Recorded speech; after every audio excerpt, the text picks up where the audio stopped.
Okay, welcome everyone.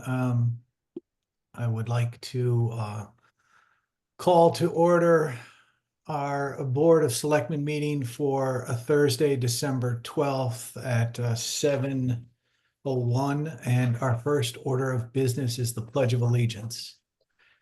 I pledge allegiance to the flag, States of United America, for which it stands, one nation, under God, indivisible, with liberty and justice for all. Okay, 1 second. Item number 2 on the agenda is public speak. So I'm going to start with Anne Marie Daigle. Hi, Jeff. Thank you. I'm Anne Marie Daigle. I am Vice Chair of the Andover Recreation Commission. Thanks for giving me a chance to speak.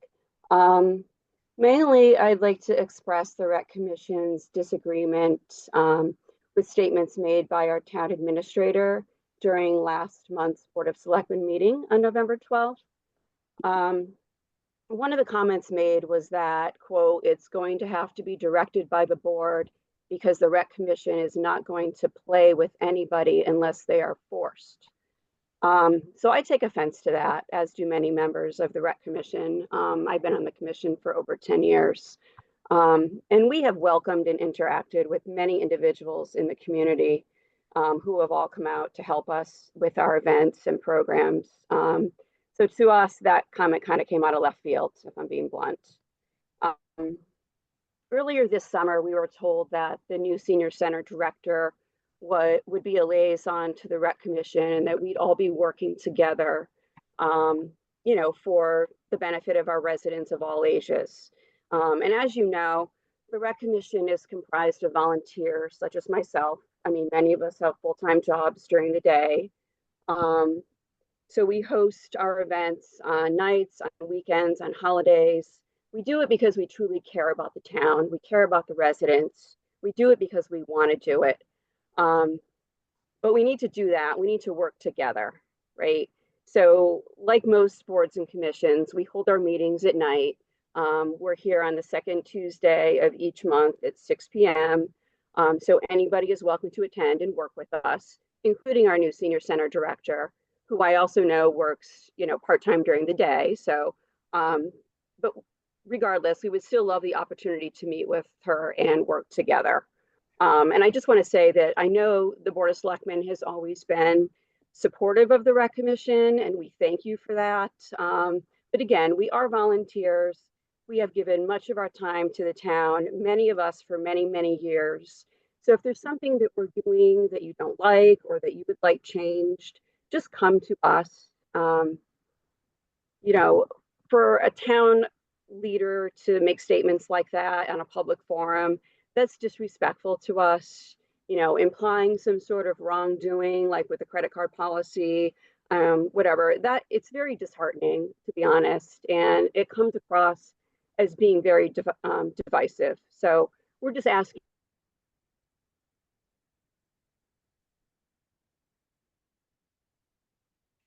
Anne Marie, did we lose you? Okay. Let's see if the internet glitch comes back.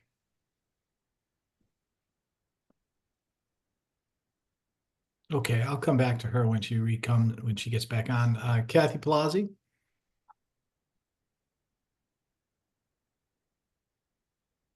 Hi. I just have a couple of things. I wanted to let the Board of Selectmen know our final fundraiser was well received by the residents on November 16th. And Carol Lee, my co-chair, deserves a huge thank you for the many years that she's helped me with this program. And Lisa Kurtz as well, because she's always there for us, and Emily Timmerick. Actually, we put a letter into the paper, into the bulletin, thanking all of our staff. They've just been wonderful and such great workers. And we wanted to thank everyone for the well-received, that the town really received us well this time, and we really appreciate that. Thank you. And also, I wanted to let the Board of Selectmen know that our last senior luncheon meal for 2024 will be held on Friday, December 20th at the Community and Senior Building at noontime. And we welcome any and all of you to this last meal. And we thank you for your kindness and your awesome support for the many years that we've been doing this. And also, I wanted to personally thank everyone on the Board of Selectmen for all the support they've given me for the 20+ years that I've served our seniors and volunteered for the town. Everyone should take a turn at some type of volunteering for the community. It's a great feeling. It leaves you with a nice, warm, fuzzy feeling. And lastly, not on personal, but on a from the Art Republican Town Committee, I wanted to a gentle remind the Board of Selectmen that the Republican Town Committee endorsed Alicia Lee to represent the town to replace Paula King's position. And I would like to wish the Board of Selectmen a Merry Christmas and a Happy New Year. Thank you. Thank you. Diane Grenier?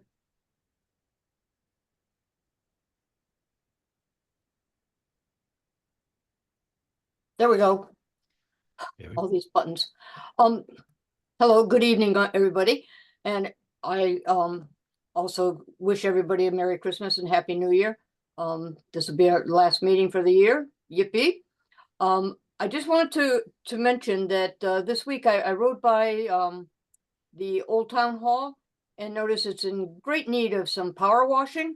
And I was wondering if that's going to be on somebody's agenda, budgeted. I don't know if that's the Historical Society Beautification Committee or something that Willie takes care of, but it's looking poorly and should needs a power washing badly. So I just throw that out to you. So thank you very much. That's it. Thank you very much. Scott Soyette.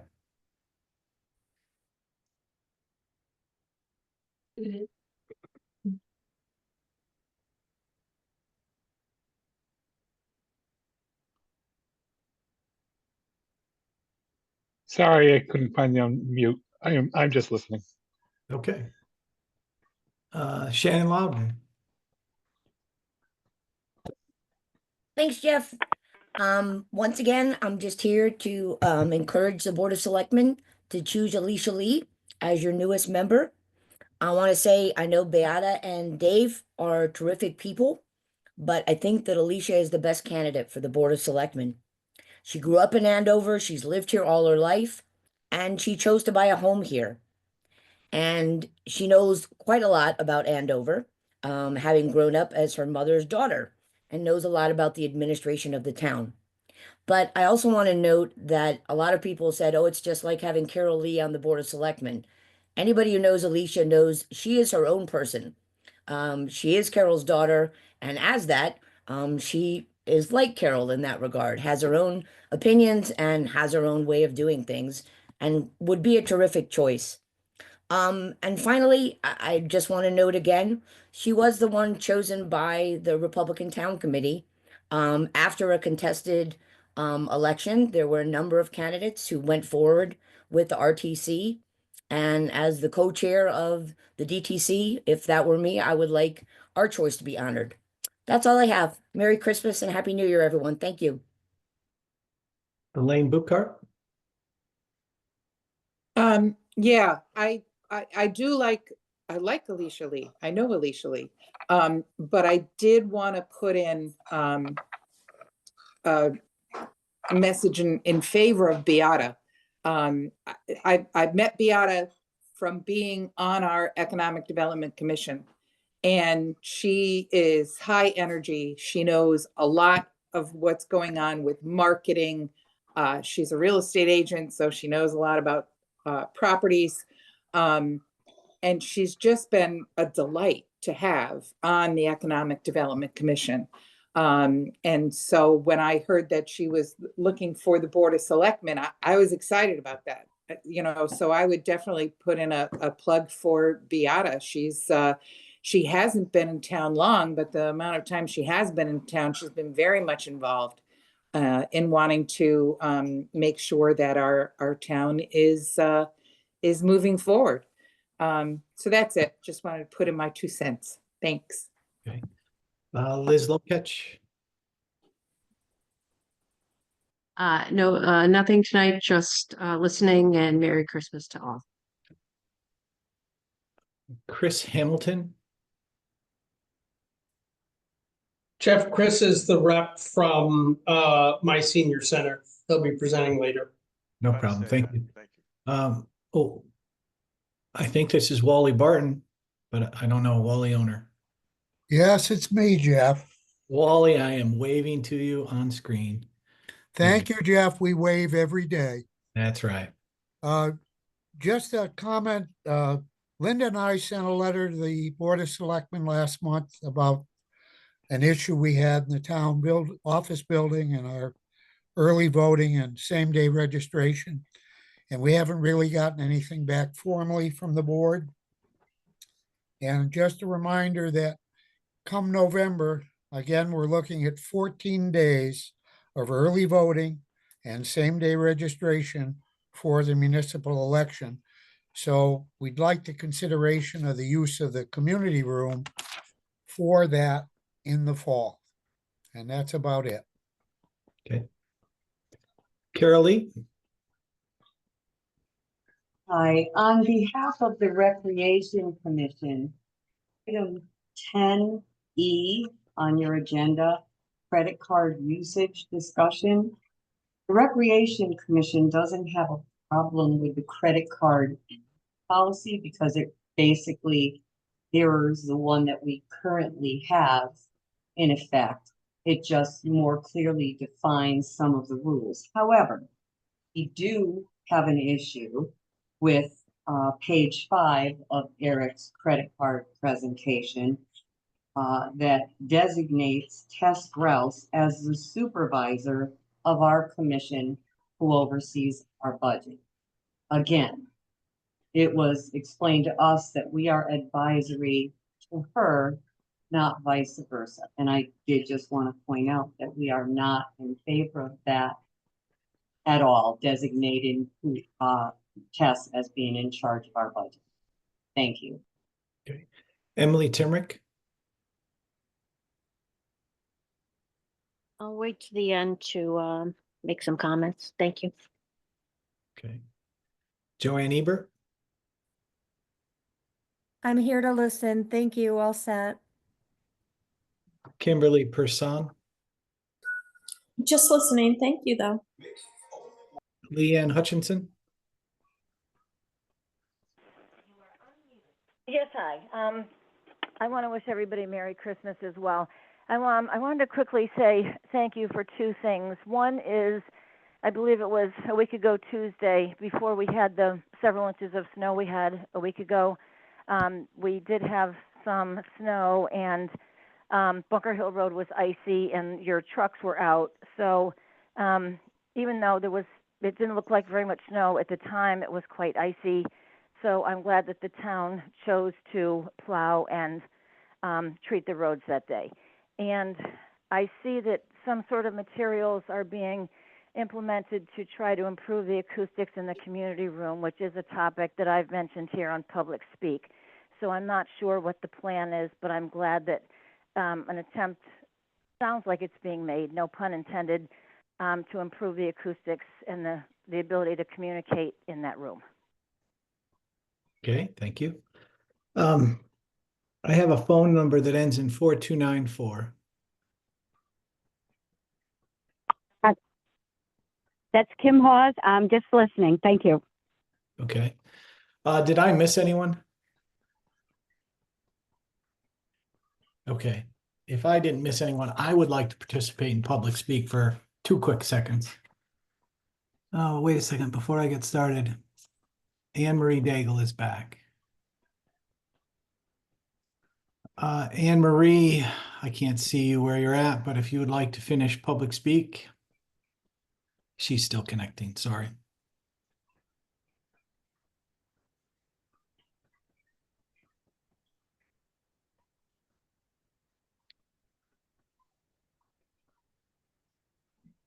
Anne Marie?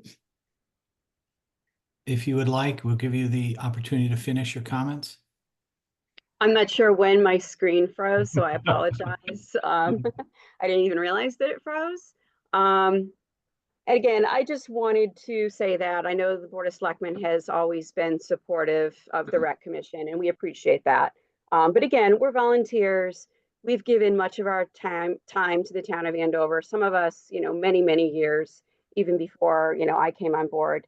But if there's something that we're doing that you don't like or you want to see changed, come and talk to us. To have town leadership make statements on a public forum really isn't the way to do it. I mean, it's disheartening. It comes across as very divisive. Again, if we're going to continue to do these things, we need to do them together. So we're just asking you as a board to please consider that.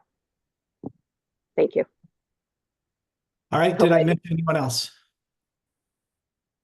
Anybody want to put up their hand? No? Okay, I have a couple quick questions. Comments. I'm holding up the River East. Anybody wants to take a picture of me in the River East and put it in there, it'd be fine. This issue of the River East, there was a nice letter in, and I do not write to the River East. I do not engage in the banter back and forth. I want to thank the River East first and foremost for eliminating all national issue editorials. I think it's been very beneficial to the town of Andover to not have all of the discourse that has been laundered in the editorial sections done. And I hope that the River East will continue that moving forward. But I did want to bring to the attention, and I'm sure a lot of you read it, that on page 5 of this issue, in a note from one of our residents, it was made plain that I attempted a coup on the government of the town of Andover. And if I have done that, I apologize. I thought we were all voting in a referendum on issues that were brought up by a Charter Revision Commission. And I kind of chuckled at that someone like Bob Hamburger, a graduate of MIT's Board School of Engineering, and Jeff McGuire, a graduate of the University of Connecticut with an accounting degree of the School of Business, were attempting a coup on the town of Andover, and that is how it is. By definition, a coup is a violent overthrow of a duly elected government, which would mean I'd have to kill myself. So I just like to sit there and bring that out, that the discourse that we have in local politics or politics in general doesn't need to be that way. I think it just needs to be that we will disagree sometimes, and hopefully if we disagree, we can come to a resolution that everybody works for. So I just wanted to bring that out, that those types of rants to the public do nothing to try to get people of qualification to come and do these jobs and try to work for the benefit of the community. So if people out there think I attempted a coup, I apologize. I didn't. I don't even have a gun license. So I figured I'd just bring that out because this is my forum and this is where I choose to do the good work of the community. So anyway, now we can move on. I'm done with public speak for my part. So we are moving on to item 3, additions and changes to the agenda. Does anybody want to add or delete anything from the current agenda? Jeff Murray. I'd like to add 11C, community center staff programs and reviews, staff reviews. We can actually call it community center staff reviews, staff and program reviews. And I'd like to add 11D, public works auctions. Works auctions. Okay, anybody else?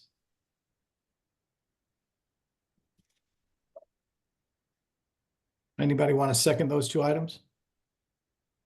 I'll second it. Okay, all those in favor? Aye. Okay. Item 4, board and commission presentations. Do we have any? I didn't see any in the packet. We do not. Okay.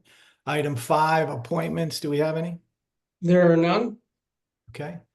Item 6, resignations. The resident state trooper Sebastian Nishi has resigned. He will be leaving his post as the resident state trooper of Andover at the end of this month, I believe, Eric. Correct. Okay. There's- I'd There like is to, one. Oh, sorry. no, go ahead. I was gonna say there is one additional one. The assistant town clerk has submitted her resignation. Okay. Therese is resigned. Okay. So, back to Sebastian. I'd like to publicly thank Sebastian for his years of service. He has been, very interactive and has represented the state police incredibly well in the town of Andover and has done a very good job. And on top of that, he has a pretty good singing voice. So I'd like to thank Sebastian publicly for his time spent in Andover and wish him well in the future. All right. On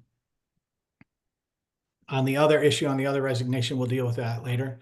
I don't think it needs to be dealt with right now. So item 7, does anybody else have any other issues related to the resignations? Any other issues? No. Item 7, presentation from My Active Center. Chris Hamilton, floor is yours. Well, thank you for having. My name is Chris Hamilton. I'm from the organization My Senior Center.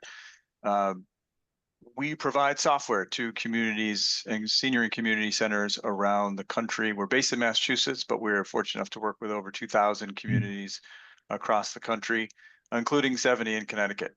I had an opportunity to present the My Senior Centers and My Active Center system to Eric and Tess a couple of months ago, and I thought it would be a good opportunity to give everybody an overview here at this organization, at this forum rather. I am going to share my screen. Hopefully this works out the way that I'm planning. Just to give you a more of an overview of who we are. This is, we're actually officially in December now, so it's our 20th anniversary. So we've been doing this for 20 years. You don't have to applaud, that's all right, thank you. But this is all we do, is work with communities around the country to implement software-based system to help with automating check-in, better data collection, online registration, give people a way to leverage their community-based resources in a more efficient way so that the staff at community center doesn't have to worry about keeping track of things on paper. I heard credit cards mentioned a couple of times. We do have credit card processing built into our system so that if anyone is signing up for a class or a program that has a fee associated with it, they can even pay for those things right through the My Active Center system. I have about 20 minutes. Is that right, Jeff? And Eric? 20 minutes. If you can do it shorter, that would be appreciated. I can. So the only reason I asked that is because I want to show you a couple of pictures first before I give you a quick overview of what it does. Part of the My Senior Center system is that there's a touchscreen check-in system that can be in the senior center itself. This is where people will scan a card, touch the screen for the things that they want to do. That eliminates the need for sign-in sheets for paper-based processes so that Tess now has all that information and access to who is doing what sort of programs to be able to supply reports. We also supply, as I mentioned earlier, an online registration system. The online registration is just a public-facing website, My Active Center, that people can go to from their own home computers, their smartphones, their tablets, see all the different activities that are going on and sign up for those activities right from the comfort of their own device. And then when they walk into the center, or if it's something happening at the gymnasium, they go there, they're already signed up. If it has a fee associated with it, they could have already paid online. And it takes care of all that management of those types of things by using the software system. If there are offsite events, things like an activity in a parking lot or something like that, there is the opportunity to check in at other locations as well. The credit card processing, I know this is a little, I can see that it's a little staggered as it pops up on the screen, but credit card processing, we also have even integration with virtual programs. So if you wanted, if the community center wanted to have a Zoom class open to the public, they can actually manage that all through our software, send out invitations automatically, and people can just click on the link and check in for those things right through their Zoom interface from their own computer, and then the programming can continue. And really, this is about eliminating a lot of paper-based processes, streamlining the back-end management of keeping track of scheduling, keeping track of who's coming to these different activities, and then ultimately the reporting, being able to get nice clean data out of the system to be able to say, here's how many people used our great community center, here's how many people signed up for adult basketball, here's how many people are doing these types of things, and then even slicing and dicing it to drill down to the demographic level information to see, how many people between the ages of 70 and 79 participated in these programs versus those who are in their 60s. So it gives you access to all that sort of information. So I wanted to leave the floor open for people to ask questions about the My Senior Center and My Active Center system, or anything about how it could be used. So the system is going to allow us to coordinate all of our different assets in the scheduling related to those assets so that we have it in one place. That is the basic gist of it, yes. And Okay. and not knowing the full roster of those assets to which you refer, I hesitate to jump into that fully, Well, but most likely, have, yes. we have the center, we have a gymnasium, and we have a field. Perfect. Am I missing anything from anybody else? Okay. That's it. Okay. Anybody else with any other questions? Is there anything else you're bringing to us, Chris, or was that the last page? Well, I mean, I have lots more, but I wanted to be sensitive to the amount of time. I wanted to even show you some things about what it does. One of those is, of course, the touchscreen check-in system. But before I go into that, one of the other things I wanted to mention is part of this system also gives the community center the ability to send out broadcast communications just on their own, sort of a reverse 911 system. So they can say, show me all the people that are interested in these programs, and I have to let them know that due to the snowstorm, we're postponing that program. They can just with 30 seconds, pull up the list of people, record a message using their own phone, and then My Senior Center sends it out for them. So that can be done in voice, text, or email communication to really help streamline communications with people who are participating in the different programs. Okay. So at the center, I want to show you this touchscreen. Acton is where I live, in Acton, Massachusetts. If you see in my little camera view, I've got a key tag. So each participant at the center will have a key tag that's been assigned to them. They'll walk into the center, wave that tag in front of the screen, information, anything that's relevant to them for perhaps their annual membership fee is about to expire, pops up on the screen. And then they touch the activities on the screen for whatever it is that they're going to be doing that day. Yes, I'm not going to sue the center. I can even sign, so it can pop up an exercise waiver or anything like that on the screen. They're also going to be doing yoga. They hit finish, and then they're off and into the center.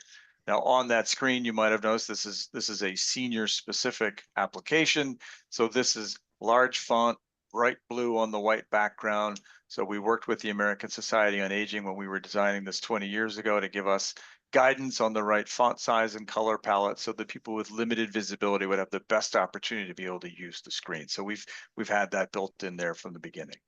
The online registration system is something that can be used by everybody, regardless of age, for the different programs that are going on.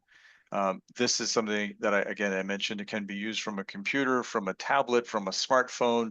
They can log in here, see all the different things that are going on within your community, all at the different assets that you have, the gymnasium, the field, and the community center, and they can sign up for those things right from here. So if this is a free program, great. I just add it to my cart. Doesn't actually cost me anything.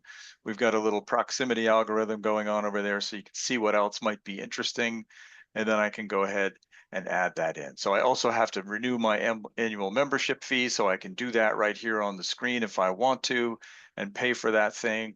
Or because I happen to have wallet balance available to me. So I've got money on my account in the community center or within the town, whoever actually is using this thing. So I can decide to leverage my existing credit balance that I have on my wallet and pay for those things that way. Otherwise, I would have put in my credit card information, or if you don't take credit cards, you don't want to yet, you could say, yep, I'll pay that later when I get to the center, or I'll write a check. But this is a really nice way to do it. You can print out your own receipt. You can email this receipt to yourself. And again, the idea is to streamline a lot of paper-based processes and things that normally would take a lot of human involvement to take care of and manage. All of that stuff can be done within the software system. So that's what I wanted to show you. Again, being sensitive to the time, I didn't want to overstay my welcome, but to give you an idea of what it looks like. Okay. Do any of the other members of the board have any questions for Chris and the product that he's showing us? Eric and Tess, did you go to you must have had a meeting with Chris. Did it seem like a good system that everyone is going to be able to use? I'll say from my part, we had a demonstration here. An hour and a half long demonstration, which went a lot more in depth into its features. We also visited another senior center that had this system, and watched how the people, both on the administration end as well as the public, interacted with it. And I was very impressed with how seamless the experience was for people coming into the center. And then also on the administrative end, how the person in charge, was able to change programming, put programming up, and kind of administer the system. So I overall, I think it's a pretty good fit for us, but, obviously it comes with some cost. Right. I was wondering what the cost is. We're just starting out, so I was wondering how much it's going to cost.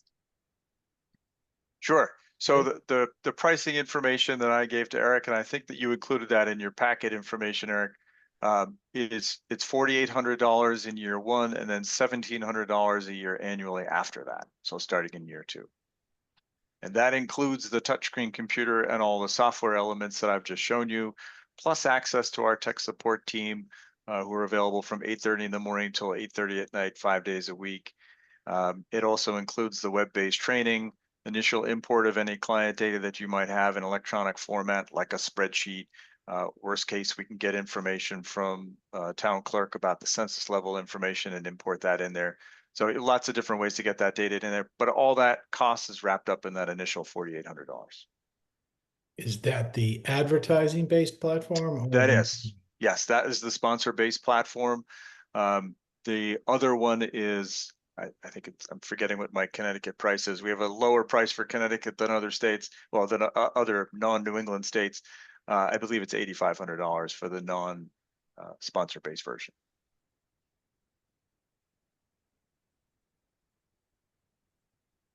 Okay, anyone else?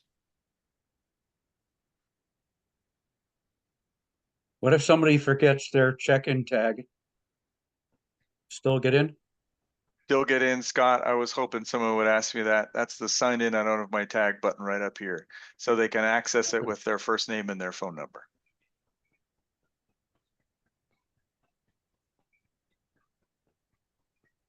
Okay. And I'm just Well- sometimes have difficulty with figuring out stuff on the computer. Is this a pretty simple program for Test or wherever else is in the community center managing this? How much computer knowledge do you have to have in programming and stuff? To utilize the touch screen, no computer knowledge at all. Most people tell us it's easier to use than the ATM, and nobody showed me how to use that. On the staff side of things, we like to tell people that in order to make the best use of the staff function, to do the scheduling, to run the reports, to manage the client database, if you've ever had experience with Microsoft Excel and have a relative proficiency of that, you don't have to be an Excel guru, but relative proficiency with Excel, then you're going to handle this just fine. We do have a full training team that works with people to get you off the ground. So working with Tess from the very beginning to show her how to do everything, how to build the activities, build the scheduling, how to run reports. So that's all part of the initial package. And fortunately for us, we've been doing this for a while. We work with over 2,000 different communities around the country. We've got nearly 3 million seniors interacting with our touchscreens on a daily basis, and somewhere on the magnitude of 50 to 60,000 staff members logged in every single day. Okay. Anyone else have any other questions for Chris? Chris, thank you very much for your time. We appreciate it. And, Thank you, Chris. getting back through Eric and Tess to you regarding what we can get done. Excellent. Thank you. Enjoy the rest of your evening. Yep. right, Thank you, Chris. Appreciate it. All right. Thank you, guys. Bye-bye. Okay. We're going to move on to item 8, appointment of a new Board of Selectmen member, candidate interviews. I had reached out to all of the prospective candidates on the list. I spoke to Dave Gastanian. He is he's withdrawing from consideration. So he is not, we will not be hearing from Dave. Unless anyone else has any other issues, I'm going to move on to Beata. Beata, as I had spoken to you before, and Alicia, 5 minutes for presentation, and then field some questions from the members of the board. Okay. All right, you're up. All right. Good evening, everyone. My name is Beata Godowski. Most of you know me, some of you don't, but I am a dedicated business owner, community advocate, and proud resident of Andover. With a background in business administration and over a decade of experience in business management, financial planning, and operational leadership, I am passionate about using my skills to support the growth and well-being of our town. From leading my own real estate business to my time managing teams at Enterprise, I've developed a strong foundation in strategic planning, negotiation, and problem solving that I believe would benefit the Board of Selectmen. I am genuinely committed to making Andover an even better place to live, ensuring we maintain our community's character while embracing opportunities for sustainable growth.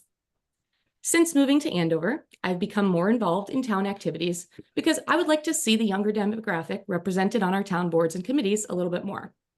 I'm not someone who sits back and waits for things to change. When I see opportunities for improvement, I take action. And that's why I'm here, to be a proactive voice and to contribute to Andover's progress. Recently, I did join the Economic Development Commission, as you heard Elaine say, as both a business owner and a strong supporter of local small businesses. My goal there is to help current local businesses succeed and to attract more businesses to Andover.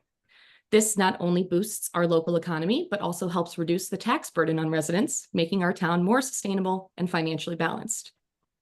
I bring a unique perspective because I actually live in a multi-generational household. My mother, who lives with me and participates in many senior activities, has provided me with a deeper understanding of the senior community's needs, especially since I have been attending senior lunches and events with her over the past 6 months. At the same time, I am a parent with kids in Andover Elementary School, so I see firsthand what's important for families and young children in Andover.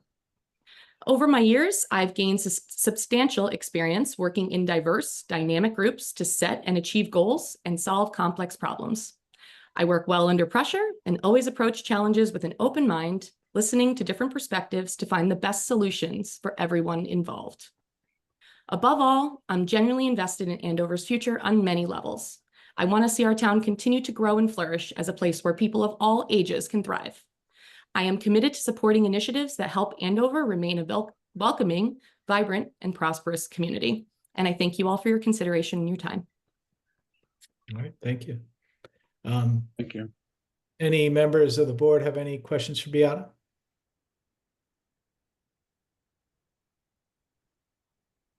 Okay. Beata, that was easy.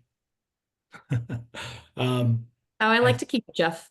That's it. Thank you for your time and for putting your name in the hat. It's greatly appreciated. I definitely appreciate people that will sit there and put their name forward to sit there and take these roles, because they are all a volunteer and they're not really paid. So thank you for putting your name out there. It's appreciated. All right. Alicia Lee, you Hello. hi, how are you? Good. How are you? Good. I just wanted to thank everyone for their consideration and giving me this opportunity. The reason why I wanted to come forward and volunteer and be considered for this position.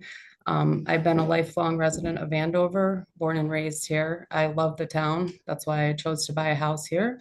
I don't have children, but I have nieces and nephews that are active in the school system that I love, and they're everything to me. I have a background in, I went to school, so I have my bachelor's in nursing, but I switched careers and I have my master's degree in business management and public health. I run a business, I'm a managing partner. So I run a restaurant. So I'm very detail oriented. I have a good use of time management, people skills, customer service, communication, and cash management.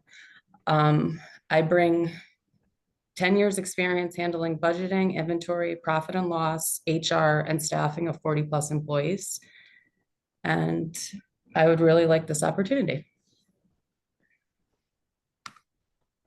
Thank you. Jeff, you're muted. I apologize for that. I'm sorry. Alicia, thank you very much for that. Do any other members have any questions for Alicia?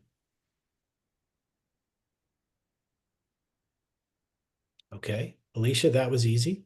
Thank you very much for coming forward. It's greatly appreciated. I like to keep it short and sweet. I appreciate that. So we don't have anything for Dave. Any of the other members have anything for either one of the candidates? Okay. Eric, I think I am the co-host. So what am I required to do to move to executive session for candidate discussions? You have to motion to go into executive session.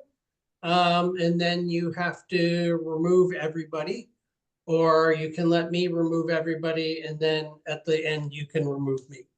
Okay. Well, you're not removing them. You're just putting everybody in the waiting room. All right. Please put everyone into the waiting room. I'll make a motion that we move to executive session for candidate discussions. Okay. Second, anybody? Second. A second. All right. Okay. Eric, you've rejoined the meeting? Yes. Correct. Okay. We are on to item 8C, nomination and appointment of Board of Selectmen candidate to replace Paula King. I'd like to nominate Beata I'm gonna mess up this. Beata Gadomski, is that right? Gadomski, yeah. I'd like to nominate Beata. I'll second that. All in favor? Aye. Aye. All opposed? Okay, 2-2. I'd like to nominate Alicia Lee for a selectman position. Second that. All those in favor? All those opposed? 2-2. We're going to move on from this. Apologize to the candidates. Hopefully that, we could have done this a little differently, but again, I apologize. Thank you for coming forth. And again, I apologize. We're going to move on to item 9, the town administrator's report. Okay, I'm going to share my screen. So I'm mostly going to talk about the things that have occurred since I gave you the original report, which is just a couple days ago. Again, just the note that the assistant town clerk has resigned. As far as the resident state trooper goes, the troop should be assigning us a temporary resident state trooper in the next week. So Sebastian has a chance to show them around the town before they transition. I would really like to thank Sebastian for the last 3 years of service to the town as a resident state trooper. He was a pleasure to work with. I did poll the board earlier in the week about locking in for both the heating oil and diesel fuel. We did lock in today. We use a lot more diesel fuel than heating oil, so that's the one I focus on. We locked in this year at $2.57 a gallon. which was down from $2.90 a gallon last year. So that's good. Happy with that. And interrupt me if you have any questions. The fire department was able to sell that second fire truck they had. As you remember, the Board of Selectmen gave them permission to broker both their vehicles because the dealer was only going to give them a $15,000 credit for both vehicles for turning them in. So they've now managed to sell both the vehicles for considerably more than that. So I think that worked out pretty well. It's looking like the new squad vehicle will be delivered in the March to May timeframe. That's all the information we have about that. All the department heads and committees have gotten their budget worksheets for the year, and they're due back to me around January 1. So the Bunker Hill Bridge, I did submit an 8-24 statutory referral on behalf of the Board of Selectmen. That's a regulatory thing where they have to weigh in on any major municipal improvement. And so I did send that. They did reply in the affirmative, and I do have the letter to that. As I talked last month, we are working with Webster Bank on coming up with the exact terms and conditions for a line of credit for the town to be used for the Bunker Hill Bridge project. The town's attorney says that will need to go to town meeting. So we need to probably plan on that in the January or February time frame. Again, that is to essentially provide swing financing from between the time we get billed by the contractors and the time we get reimbursed by the state and federal government. This is fully funded between state and federal dollars, but we are on the hook to pay the contractors. Barring anything major, that's 1 month to 2 months or so between the time we get charged and we can get refunded. Now, we do have about $500,000 in the Bunker Hill Bridge Fund. So the smaller months we can pay in-house, but there's going to be at least 1 or 2 big months when they're delivering the main bridge members where we're going to be out of pocket somewhere between $700,000 and $1 million. So the treasurer's recommending that we go for a line of credit as opposed to taking it all out of unexpended fund balance. Okay, let's circle back to that, because isn't the issue that we're going for a line of credit because our general fund monies are in the STIF account earning interest? Well, that in some ways makes it smarter to finance through a line of credit, because even if we end up paying 7% interest or 8% interest, we're getting 5% interest on the money that's in the account. So it is a net benefit, but it's also a question of what happens when we put out $1 million, and we get hit with a natural disaster. We've chewed up a pretty significant portion of our unexpended fund balance. So that's her rationale for thinking that that's a smarter way to approach it. Okay, before we draw on that, we really need to have a conversation and understand, because to me, there's zero reason to pay interest, any extra interest on monies that we have available that are in the general fund. They're just in the STIF account, and they may be earning 5%, and the line of credit might charge us 7%. So I want to make sure that the town is not incurring any additional interest costs because of the choice of using this. I get it if there's money that's not available, but that's not the position that this town is in. So If, I if the agree with board, setting it up. I agree with setting it up. I really want to understand the usage requirements Me when too. it's necessary. okay. So how do you wanna, what is it that you want? What's my deliverable? You're all, so Eric, what you're doing is you're going through and you're setting up the line of credit. I'm okay with that. What I want to Well, make sure we're clear of is why we're using it and when we're using it. right. And what I'm saying is we're just going through and getting the bank information for what the terms of that line of credit will be. I don't think, I'm not authorized to sign for a line of credit on behalf of the town. That would be something the Board of Selectmen and Finance would have to agree to, but we don't even have the outline of the agreement yet. So I'm just saying we're working through getting that information to you. Understood. Yep. And I'm going to the next step. We put it in place. It's already in place. Why are we using the money? And that's the question. That's going to be my question. Like, I don't want to sit there and see the town incur additional interest costs when we have money that's sitting in an account earning less money than the potential interest rate on the line of credit. That's where I'm at. So we'll sit there and get to that point. Put the line of credit in place. I've signed the paperwork to sit there and try to get to give the information they needed related to my position. So move forward, but understand that we really got to work on why we're going to use the money. So. Understood. Okay, so just a reminder that there will be a wreath laying ceremony for Wreaths Across America Saturday at the Veterans Monument Park.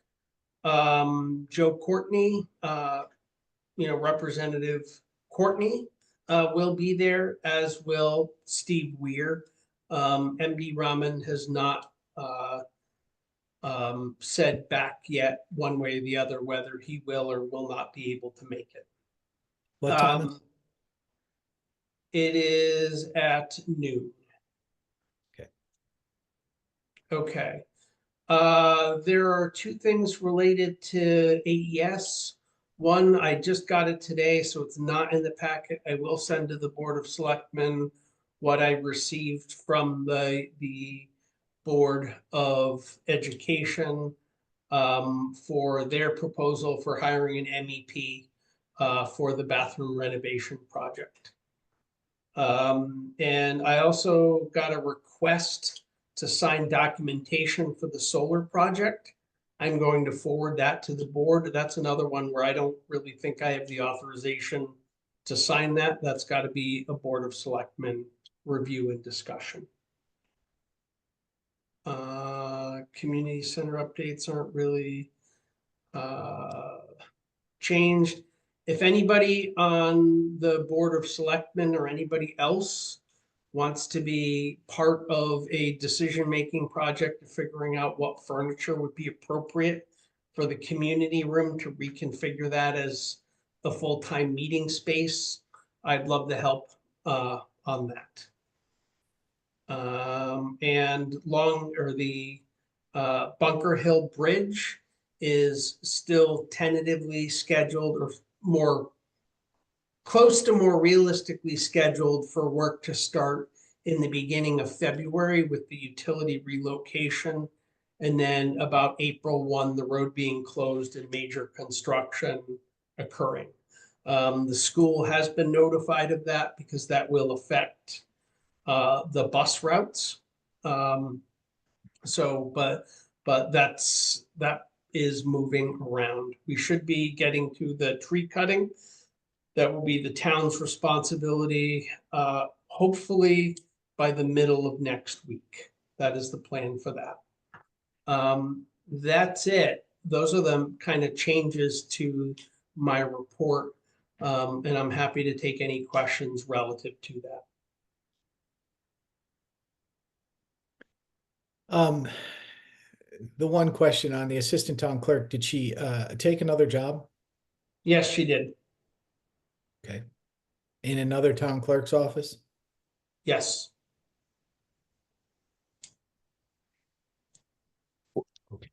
Eric, where is the Hutchinson Road, the talks with the DOT and Hutchinson Road? Has there been any talk about it lately? Not lately. I did bring that up actually yesterday with the town engineer, and reminded them that I needed him to make progress on that. Because I don't want to be stuck with a road closure there, if that culvert does fail fully. That he needed to line that up with the DOT and start working on that again. Anybody down to check on that culvert? I looked at it about a month ago. I haven't looked at it, kind of since then.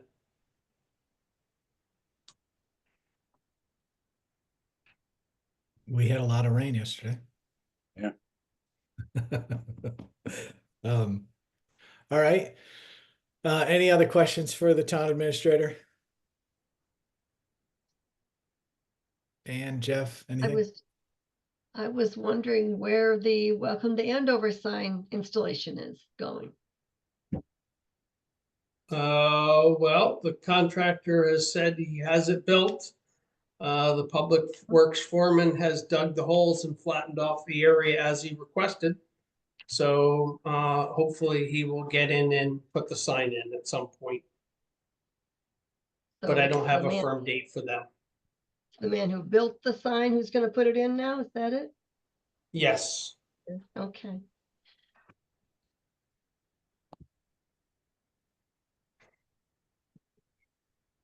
Okay, anything else for Eric? All right, we're gonna move on to item 10, old business, discuss and act upon the community center signage discussion. This one's kind of on me. I still need to sit there and get the drawing. We were talking about a backlit sign and some different options. And I need to sit there and work on that and get that done. So that one is more on me than anybody else.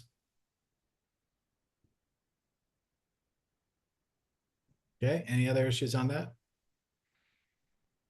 10B, discussion of blight and level of involvement. Eric, that is on page 8 of this package. Are there any issues that you want to address with us or anything that we need to deal with? I don't think there's anything at this point that needs the Board of Selectmen involvement. I'm just, you had asked for a monthly updated schedule, so I got that from the zoning enforcement officer, who's working well, and we're in the middle of transitioning that from Jim Hallisey to Wayne, who will be the new CEO sometime in the next month or two. Okay, any of the members of the board have any issues they want to address related to the list? Jeff, can I back up real quick? I just had to step out for a minute on Eric's administrative report. I just wanted an update on the fans in the gym and where we're sitting on the garage for the buses on Center Street, because I didn't see that in your report.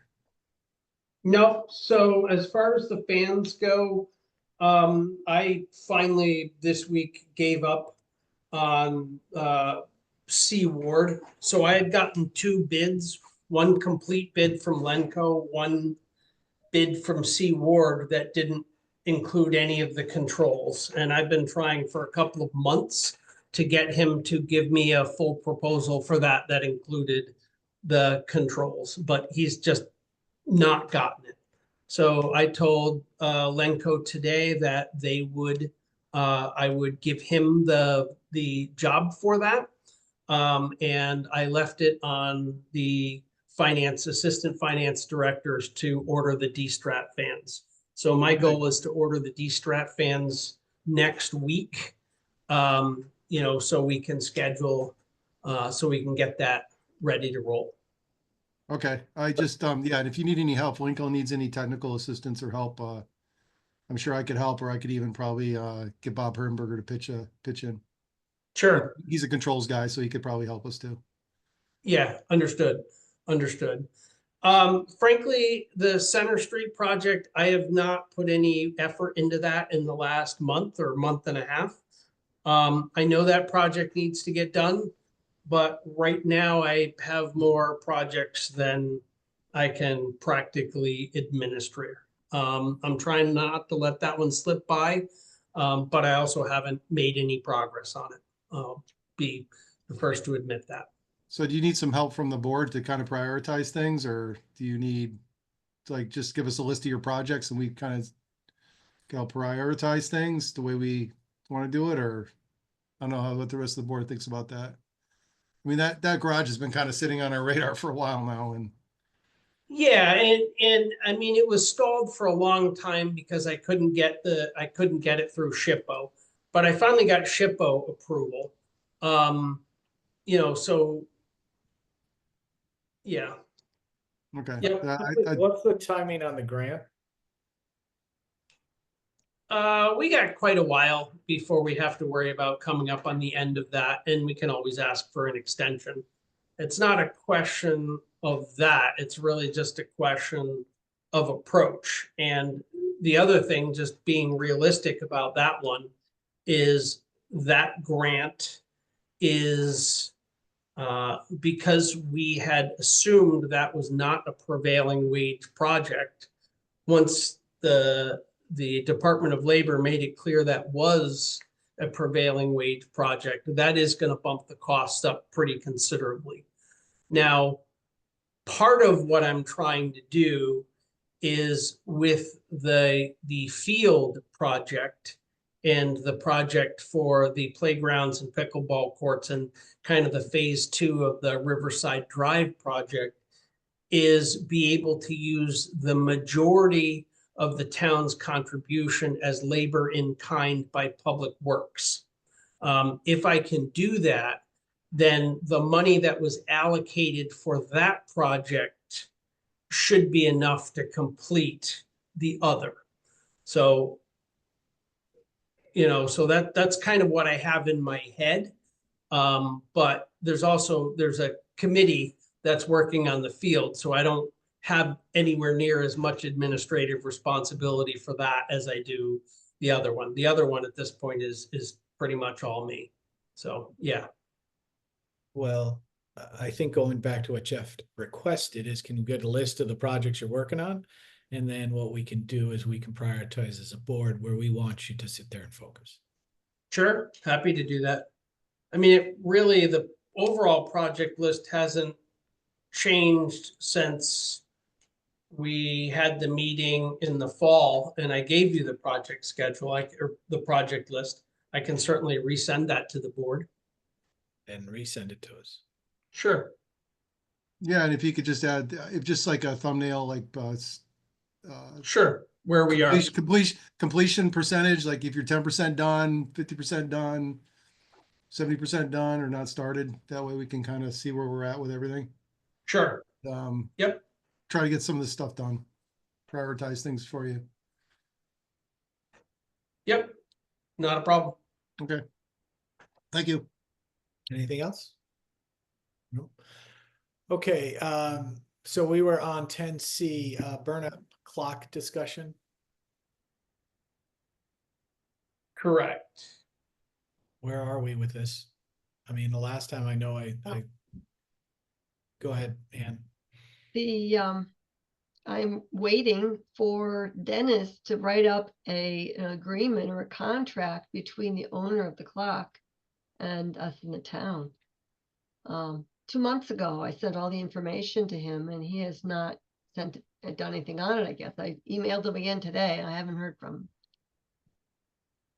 Yeah, he's in New Orleans at the moment, so I don't think you'll get a response back from him for a few days. But he should be back at the end of this week or early next week. Yeah. So I will make it a point to call him and ask him where he's at with that. And then have we found a spot for this clock? Have we finalized it? I mean, I think the last time we talked about I probably say it wrong, but the community room in the town hall that we were talking about being a meeting space, putting it there. Because we talked about it it's in in the senior the, center and community not senior being, center. being in the community senior center, not being appropriate. So have we found, I know we haven't agreed to a space. So anyway, I'll contact Dennis and sit there and see where he is with your contract, Dan, and we'll move on from there, and then we'll decide where it's gonna go. And Eric, I'm assuming that clock could go into the layout that you're talking about wanting help with for that room about how it's set up. Okay. Yes, you could accommodate the clock in there on one of the three wall, probably not the wall that the TV screen is on, but the other three walls, you could probably accommodate the clock if that was what the board wanted. Okay, so if we, do it as a layout, as a potential location, not a final location, but a potential location that we would vote on, it would be in the design of the layout of that potential meeting space, which is just another option and nothing final, just a talking through it. So let's sit there and think about that, Eric, in that space, if we're going to set it up for a permanent meeting room, and then it would have a permanent spot that could be protected in the space. So, okay. 10D solar at AES. I know that you got something, Eric, but have we gotten back from the Board of Education any information on that far roof? As to, we know that far roof and that school is the oldest and it's going to end up needing replacing before the other areas, but have there been any communication on this? There has not. I thought you were going to have a conversation with Celeste regarding that, but I have not gotten any information back from them. Did, but not on the details related to the issues that Jeff Murray brought up at the last meeting about, and forgive me, I'm not an electrical engineer, where the wiring is trending down that one small roof. Jeff was recommending it be moved, but I don't know if that's been addressed either. Yeah, I mean, I still have some concerns about whether that should go to public meeting. Because that agreement does confer some obligations on the town. I realize it's a little questionable reading the charter. It kind of comes down to the definition of what a PPA is and how you define it. But, there's definitely some negative terms. Well, let's try to help shepherd this project through. The issues from my end really end up being the age of the far roof and the issue that Jeff Murray brought up. Sure. So, well, I mean, I just personally, the more I think about it, it's just, and I kind of agree with Eric, it's right at the point of being a viable solar project because it's single phase. I mean, down the road, it would be, more efficient is getting it connected to a three-phase system. So if we put something, maybe at the old firehouse or, for the garage project down the road, or, even there was an article lately about, there was a town in Connecticut that just put solar farm on their transfer station or their old landfill. And it was very successful. And if we do any industrial development down the road, we're probably going to have to put three-phase in that area. So like somewhere about, where our current landfill is now, we don't have three-phase power. We have compactors up there. I mean, if we put three-phase power up in that area, I know it'd be a sizable project, but it would open all that whole area for development. So especially if we wanted to get it into some commercial development, we would definitely need three-phase power. So it's just something we should look at in the future, because I don't think this is probably the best project for solar. So that's just my personal feeling. Where is there three-phase power? There is actually at the old firehouse, it's three-phase. Because it comes up, it couldn't go along Route 6. It used to go up Center Street, and then it used to go because of the trestle, I believe. Am I correct, Eric? So there is three-phase power available to a portion of Center Street. It does run down Center Street and then go back down 316. And I think it's an issue in the sense that it reduces the optimal size of the solar array going on the roof. But looking at the town's cost per kilowatt hour for electricity, it's still, in my mind, a really good deal. I mean, it still ultimately saves the town about 25,000 bucks a year to execute that solar project if we can. And I also look at it and say, you know, even if we did have to remove part of the system in 5 years, you know, we're still $125,000 ahead at that point. And our cost of removing it off of that one roof, I suspect, is less than that. So I suspect even if we do have a problem in that roof, as long as we don't have it on year one, you know, or year two, we're probably ahead of the game.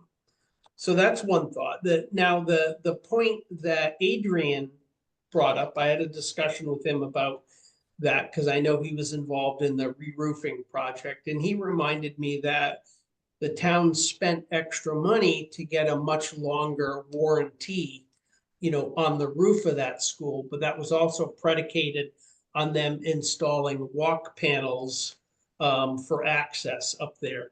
And because they had very minimal HVAC and things on the roof, there are not many walk panels on there. And you really don't want to be having lots of people treading across a EPDM roof on a regular basis. So I do think when we get something more like a final design back from the company, we need to be reviewing that and making sure that you know, that is done as part of the project, so we don't buy into problems. But we just haven't seen a final project back from them yet, or in any kind of engineering design. So while I'm optimistic at this point, you know, we'd have to see you know, essentially a fleshed out proposal, I think. From the Board of Ed meeting last night, they are having some final inspections done on the roof and its condition during Christmas break. The structural engineers from the solar company are going to be there at the school and do inspection. And if it passes those inspections, then they will be coming to the town for the necessary permits. So you should know all the details after that.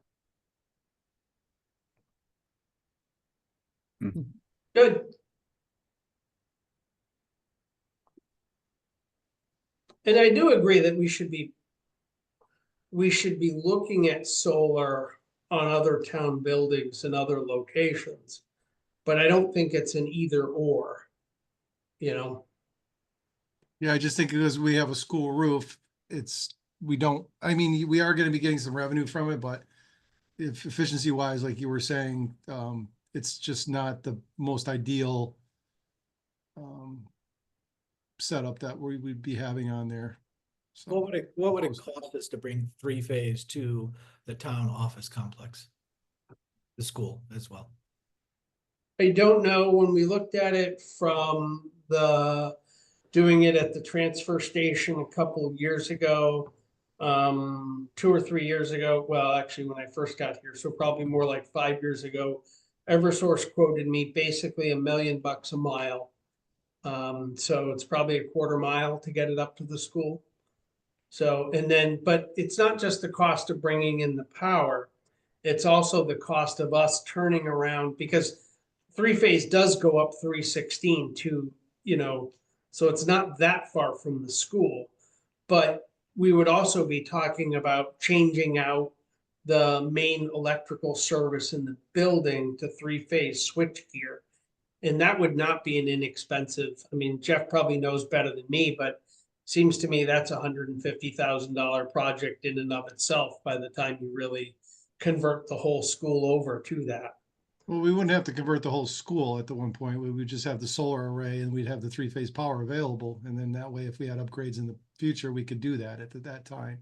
Or if we had a residential project that happened in the back on that property, we would have necessary, I mean, three-phase power is just a lot more bang for the buck than a single phase line, so. And, you know, and it offers commercial development as well, because a lot of commercial machines, anything that does machining, baking, anything like that usually is a three-phase unit, so. Okay. We should be thinking about that. We should be looking at putting that in our plan of conservation and development to bring three-phase to different spots in town. I know there's three-phase at the bottom of Lake Road and upwards to Lake Road to the intersection. I don't know what that Merritt Valley, I think it might be Merritt Valley is right there, but those are things that we should put in our plan of conservation and development to sit there and try to make the town more appealing for development of certain kinds. This one is a time issue. So we're not going to get three-phase to that school before this solar roof would get put on. And so let's see what they end up saying about the roof condition. That will be interesting. And then we can sit there and go back, because I personally think that if Eric's numbers are correct, I'm in favor of the solar on the roof, with the anticipated understanding that we got a portion of that roof that will need to be, the panels would need to be removed and then a roof replaced at some point in time in the next 10 to 15 years, hopefully. But let's sit there and see what the roof condition assessment comes in at. We'll come back to it. The other part of it is we better understand if there needs to be a town meeting on this, Eric. Because if there needs to be a town meeting on this, we need to schedule it. And since we're talking about town meetings, one thing I thought was interesting in the editorial that said I was going to do a coup is there was 1,800 voters that came to vote in our town election, which I think is great. But as a board, where would we ever put 1,800 people if they came for a town meeting? I mean, I know I've thought about it, but have we all thought about what we do? Because we can never fit 1,800 people in an indoor situation for a town meeting. And that's our form of government currently. So anyway, food for thought, 1,800 people, indoor setting, Andover, Connecticut. Where are we doing it? Town meeting form of government. Outside, Outside. There you go. hopefully in the summer, not in the winter. Solar panels need to get put up. We got to do it now. So, all right. What else? Anything else on that issue? Nope. Okay, 10E, credit card uses discussion, approved policy and forms. Right now, Eric, what are you doing with the credit cards? You're on emergency use only. Yeah, so the treasurer asked me to just restrict it to emergency use only until a policy is established, or a better policy is established. Well, does anyone have a problem with the policy as addressed? I know I know that the Rec Commission has a problem with the issue of who's in control of the Rec Commission line items. You could simply, if you wanted to do that, scratch out that statement under designated supervisors and scratch out Rec Commission, or put somebody else in charge of that. That was just based on what's actually in her contract. She would be the signing authority for that, but that's obviously pretty controversial. What page is this on? It's on 15. Starts on page 13.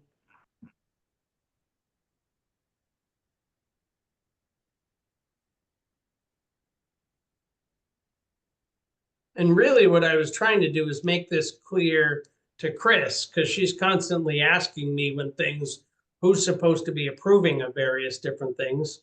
So I just tried to make it as simple as possible. So we knew who the approvers were for each type of expense.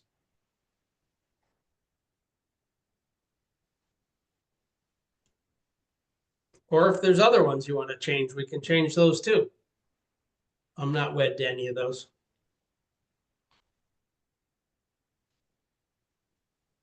Eric, could you put up the language that's in controversy? Sure.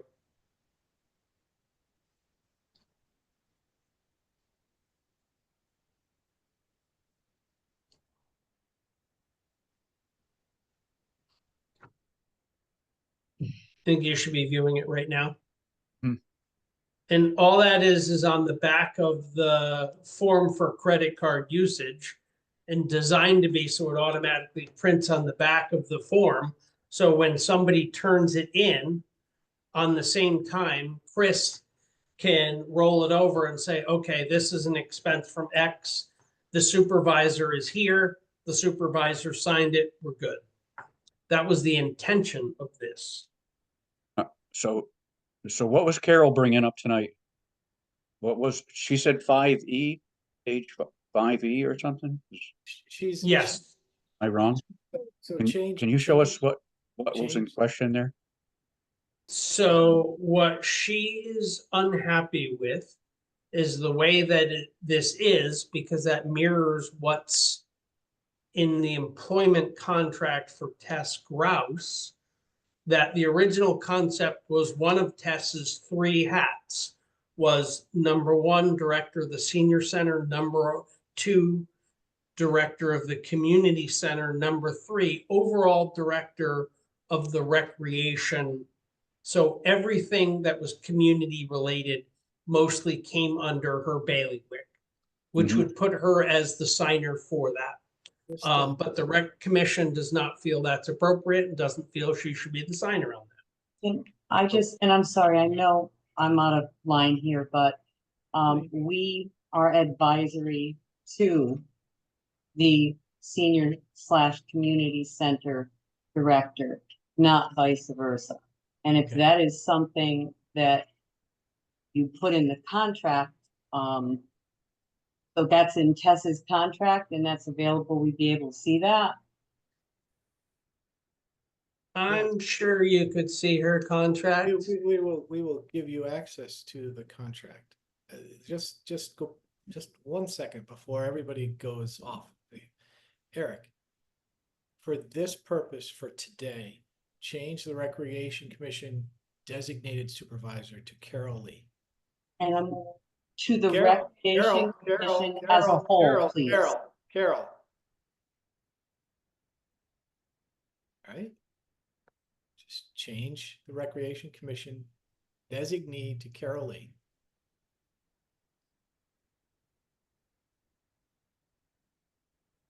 Done. All right. Done. And so the rest of there's nothing else that is an issue that I read in this credit card policy. And I understand this is a financial control issue that is trying to be addressed. So the use of the cards appropriately for the corresponding accounts that we have, and we can move on. Anybody else on the board have an issue? I went through and looked at the form from 2019 and this one, and the only change I saw, besides that thing about the Recreation Commission being under test, was that they wanted the slips back in 3 days, and 1 day instead of 3. And so how are we dealing? Yes, that was correct. I'm sorry. Eric, go ahead. So I do want to say, from my perspective, the critical difference between this form and the last form is that before essentially the people who were using the credit card, turned this in, and then I got it after the purchases were made. And the problem with that is that kind of conflicts with my responsibility that's put on me from the charter, which is to approve all expenses. And it doesn't make a lot of sense to have me approving expenses after the fact. The expenses ideally should be approved before the fact, unless it's an emergency. That is the shift in this. That all sounds great, but in the reality, I didn't see where the change was in this form. See where I put something that says all signatures required prior to purchase? That's what that is for. So whoever's technically in charge of that entity, be it a commission or a board or a department, it has to be signed by the supervisor, it has to be signed by the administrator. Boom, now you purchase it, no problem. that sounds great, Eric, and I'm sure that we're trying to get there in practice, but that's reality. Are we doing that in all cases? When Director of Public Works goes out and buys supplies, are you signing off beforehand? Because I'm just trying to get a lay of the land, because I always had a problem with the credit card as it's used, because my issue is, do the people that are using those, especially the credit card, understanding their budget line items and not going over budget on certain items or getting close to those items? That's always in my mind. I don't think what you're saying is done all the way through every practical transaction within the town.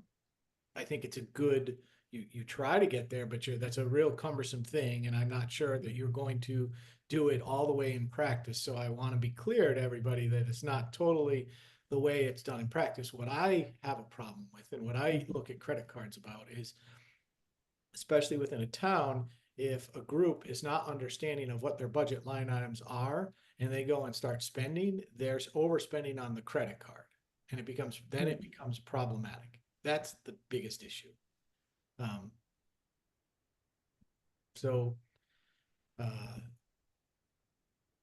While I agree with the credit card policy, I hesitate, and I look at you, Eric, and I go, you're not doing that across every transaction. It's just not possible within the organization that you're managing to do that. And I would ask you, you can tell me I'm wrong, I'll listen to you. I don't see why the vast majority of things can't be done correctly. And the reason is because I control the credit card. So if I don't give somebody the credit card, they don't have the option to make the purchase. So the goal is, if you don't show up to me with the form filled out, then I'm not going to sign it, and I'm not going to hand over the credit card. That's kind of the positive control as part of this. Okay, I can understand that. I'm with you there. Now, what happens with a normal course transaction that goes? Somebody places an order that's going to be paid by check by the treasurer's office. So if somebody orders something for the treasurer's office, it comes to me, and I sign every single requisition before checks are cut. And then I give the pile of signed recs, the checks come back to me, I sign them, we have a second signer, they get paid. Okay, much better, and I'll rescind my thought, because you're not wrong, because you're worried about the payment on a transaction, and the credit card is instantaneous. So I sit there, I'm corrected. I agree with the whole thing, with the credit card policy. Mostly what I'm trying to cut down on is the frustration the assistant treasurer has running around when the credit card statement comes in, because people have purchased stuff, not filled out the forms, and trying to track down receipts and payments against the credit card that she doesn't have information for. So my goal is that anytime a purchase is made, she's got a complete paper trail. So we're clear all the way up through the audit and everybody knows who did what. Okay. I'll make a motion that we approve the credit card policy as presented at our meeting on 12/12/2024. With the changes that you asked Eric to make. With the Correct. change, with the change requested to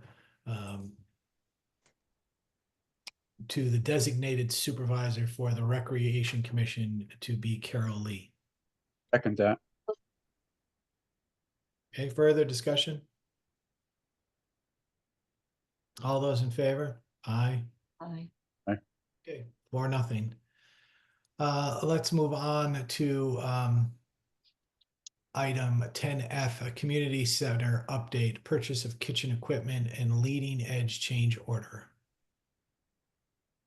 Okay, so let's deal with kitchen equipment first. Currently, we have roughly $10,000 available in a specific senior center ARPA grant. And that money was designated to finish, or was designated towards the kitchen when I submitted the grant paperwork in the beginning. Additionally, we have approximately $13,000 unspent money from the town's ARPA grant. And so my suggestion is to essentially encumber and spend both of those dollars on the kitchen to get us to the point where, we're clean with Eastern Highlands Health District for our food service license. That's kind of my objective. But that amount of money is not going to complete the kitchen, because we're going to have a large expense when we go to put in that hood system. So I'm not proposing doing that now. And I'm not proposing, we may push the stove in place, but we are not going to be actually turning that stove on until such time as we have a hood, a commercially usable hood system in place, and the Ansel fire suppression system and all of that. But that gets us using up all our money and gets us most of the functionality we need, other than being, able to cook and use an oven. We at least have places for secure storage. We have prep spaces. We can reheat stuff. We can use crock pots. We can use stuff like that. We just, we're not going to be baking or, using the range. And that's kind of what we're going for. So there are kind of longer term, I think, 2 issues.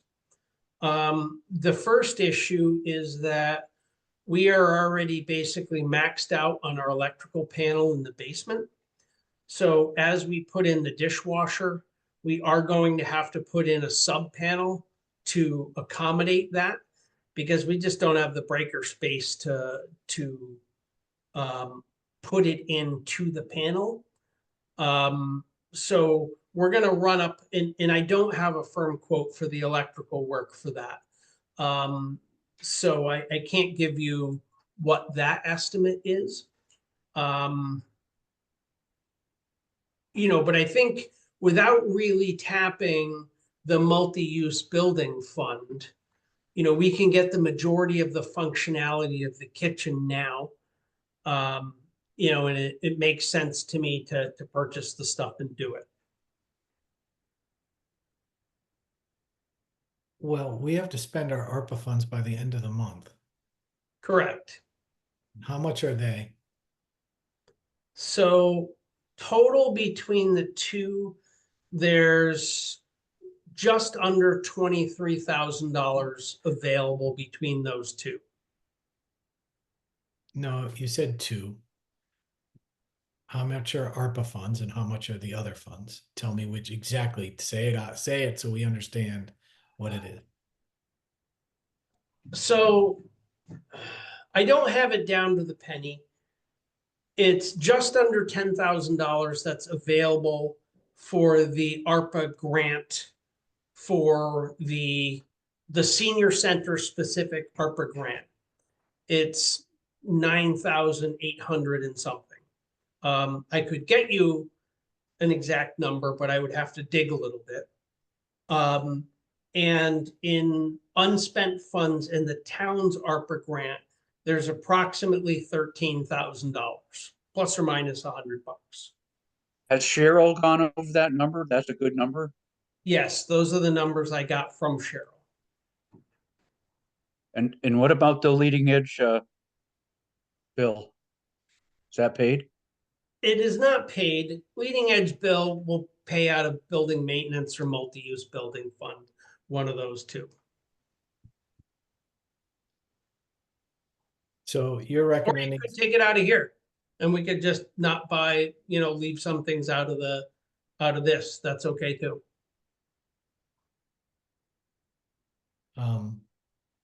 Okay, so there's no money on the Paradise number. What is the Paradise total?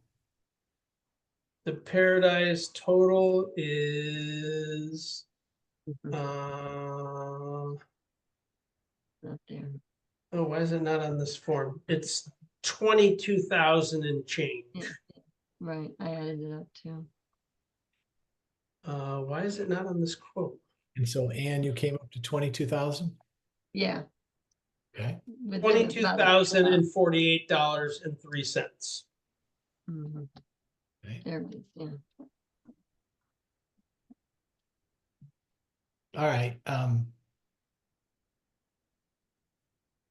Well, personally, I would rather sit there and see the kitchen furnished and that we move along faster to sit there and get the oven in place and the hood in place so that the kitchen can be used appropriately.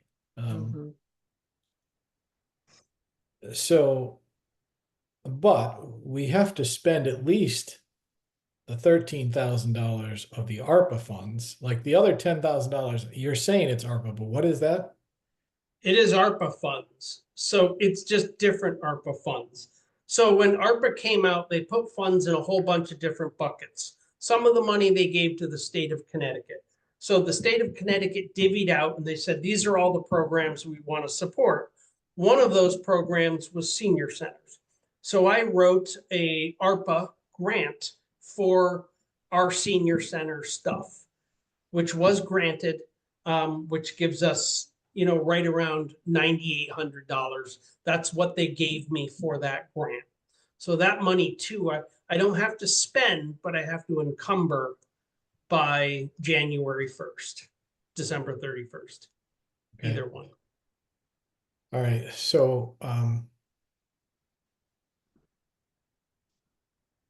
there was no, I mean, and you're a kitchen person. Was there anything in the list of kitchen equipment that you thought was out of line? I mean, I looked at it, I thought it was all fine, but It was what? do you have a problem with any of the equipment for the kitchen? No. I wish I knew what the hood estimated cost was, because I know those are very expensive. I'm gonna We had- ballpark and say we're gonna be out, $20,000+ to put that hood system in. And probably Easily. 30,000 total with the Ansel system, something in that ballpark. Mm-hmm. Years Well, ago, it cost us 35,000 to put one in a classroom in Manchester. It was a little bit bigger than the one we're gonna have here, but it was 35,000 in 2002. Well, whatever it is, we need to spend it to make the best use of that facility and that kitchen. Yeah. So we're gonna figure out how to do it. So if you don't and have any problems with any of the equipment, does any of the other members have any problems with any of the other equipment for the kitchen? No. I'm good. Jeff? So what about the panel though? Jeff Murray, there's plenty of power going into the panel. They just need new breaker space. Is that it? Yeah, usually there's enough capacity on the main breaker, and so you can, I don't know, what are you talking, Eric? 100 amp sun panel? Yeah, 200? probably not even 100. Yeah, I'd probably do 100, 100 standard, just to come off with 100 and you'd be fine. Yeah. I mean, I don't see it as an issue. I mean, you know, when we were back in the design phase, both Adrian and I pushed for a sub panel, so we had plenty of breaker space in there. That was one of those things that got cut for budgetary reasons. So I think we've kind of all known, you know, that it was going to be, we're basically going to end up filling the last available spot in the next couple weeks, because Lenco is installing the automatic door openers, the handicap accessible automatic door openers in the building. And that should hopefully be in the next couple of weeks. So that's going to take the breaker spot we do have, you know, so basically we're going to need to put in a sub panel. So that's just, we know we have to do it. So, you know, even if we didn't do the kitchen, I think we'd end up doing it at some point, because there's no power to where the fire alarm system's coming in, for instance.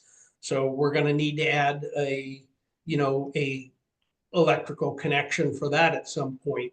And there are still other things we're going to end up doing. So, So are you going to put the sub in the kitchen area? Or you're going to put it down where the main panel is? you know, I would be tempted to put it in the basement, not upstairs, but I don't have any. I'd rather see it in the kitchen area, because if you have a problem with a piece of equipment, it's easier to reset than having to go downstairs and try to find it. And then it just cuts your wire cost down, because if you run individual branch circuits, it's almost cheaper just to run your 100 amp service up there and just be done with it. And then anything you need to bring off of that panel, and you're probably going to end up with another one down in the basement, because if we ever finish that space, we're going to need extra power. So you're probably going to end up with 2 panels eventually, because you're probably going to have to move some of those breakers that you have on the main panel right now onto the sub anyways, to accommodate the breakers for the sub panels. So, because if you're going to fill it, you're going to have to take some of those circuits off of there and put it on the sub. Correct. Yeah, I know that. Yeah. So, Okay. you're probably going to be looking at 2. You're probably going to be looking at 2 panels eventually. All right, so we know we have the hood and electrical upgrades that need to be made to the building in total, but those are not today's issues. Am I correct, Eric? We know we're gonna, not today's. In terms of what we have to do to spend the money we have, that's use it or lose it, you know, this takes care of pretty much all the use it or lose it money that we have from those two. So, and then really the question comes in on timing, and the timing for spending the other money. Part of it is, if we get the federal funding for the community center and the generator install, you know, our money worries for that go away, because we have the money to do basically everything. If we don't get that, then we're kind of picking and choosing. And then, full disclosure, I have asked both our state rep and our state senator for a legislative appropriation to help us out with funding the community center, which I think those are the kind of projects that, you know, are potentially fundable at state level. But again, I wouldn't know whether that got in or not till May or June of this year. And I don't know whether I'll know one way or the other whether we got the federal appropriation. So the problem comes in is that in terms of other expenditure like the hood, do we do that now, or do we wait and see whether we're getting funded or not? Because we could do it now. We have the money. It's just a question of, do we do that, or do we, you know, do we try to fund it via grants? Because if we put it in now, we can't apply the grant towards that. All right. Well, Sorry, that's kind of a long-winded explanation. any grant money you have, we're going to sit there and move appropriately to do what's the most beneficial to the overall community center and what we need to do. Right now, we have to decide if we're making a motion to spend $23,000 that's available and used toward the kitchen equipment. Is that not right? I mean, that's what we Right. need to do. Correct, yeah. Let's make a motion. I make a motion that we use the $23,000, let me rephrase that. I make a motion that we use all the remaining ARPA funds to outfit the community center kitchen appropriately. We spend or encumber the remaining $23,000 of ARPA funds to outfit the community/senior center kitchen. I'll second that, Jeff.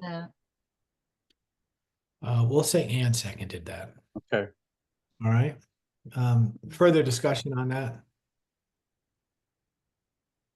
All right, all those in favor? Aye. Aye. Okay, 4-0. All right.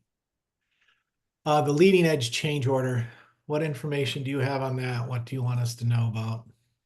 So I don't want to share my screen and show you the information. I would be happy to send the board, our time accounting for that project. I did submit that directly to Todd Lassard from Leading Edge and said, I don't think your back order is appropriate. I don't think he's convinced. I still need to sit down and have a conversation with him. But Okay. my suspicion is he is not going to agree to us not paying that. Okay, so you're still in negotiation with Leading Edge. You're going to come to us with either a final resolution or no resolution. Next meeting, right? Yep. So I guess my question is I don't want to talk about that openly. It's not, this is a negotiation issue. You're going to deal with it in your position to finalize the value that the town should deal with related to this last work order, or however it is phrased. So the change order. So if there's anybody else here that wants to ask Eric any specific questions on this issue, go ahead. But as far as I'm concerned, you're still negotiating it. Come to us when you're finalized. I mean, Fair enough. What are we going to do? We might tell you you're wrong when you come to us with the final answer, but that's our prerogative at that point in time. But right now, we're just throwing around nothing from our end. Understood. Okay. Copier contract renewal. Okay, so after the last go around, you had asked me to go back and also investigate what it would cost us if we chose to our next contract being a lease to purchase. So I did that. I sent you all the Excel spreadsheet, which had all the options. I'll pop that up on the screen right now. The contractor's getting a little antsy. But I told him he was going to have to wait till after this meeting to get. So there is the summarized version about the options that we have relative to that, if that makes sense. The top one is our cost now, which is $232 a month. If we continue and sign another buyout lease, it goes down to $175 a month.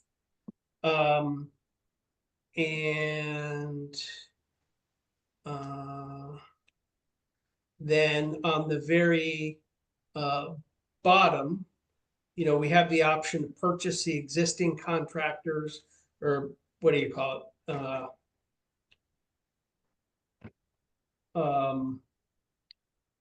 We could pay for our current machine $194.79 a month for how long? So as I'm looking at this, I think this form is wrong. So the bottom line is that if we do the buyout lease on the state bid, our costs go to basically $175 a month, same quick charges as we go now. So it drops about $45 a month. If we want it to be a buyout, not a buyout lease. Yeah, a buyout lease. Our copies go down, our cost goes up to essentially $200 a month. Actually, I think it's 197 a month. So those are the two differences. And I put those, if we stop sharing Oh, this. no, go back to that spreadsheet because you. Spreadsheet. I think the spreadsheet's actually wrong though, which is why I know the spreadsheet's wrong, but we gotta talk about it. So back to the spreadsheet. Got it. There's your spreadsheet. Okay. All right. So let's just start with your column E. Those black and white charges have to have a 0 in them in Yeah. E6, E7, E8. You need to put an extra 0 in there. It's Yep. half a penny for black. Correct. Okay. And so you're going the monthly lease and so our current copier contract's $232.32. Correct. Can you put the extra 0 in there now? So that's what we're looking at. Like just go edit the cell, just F2. Yeah, right there. Good. Perfect. 0. Enter.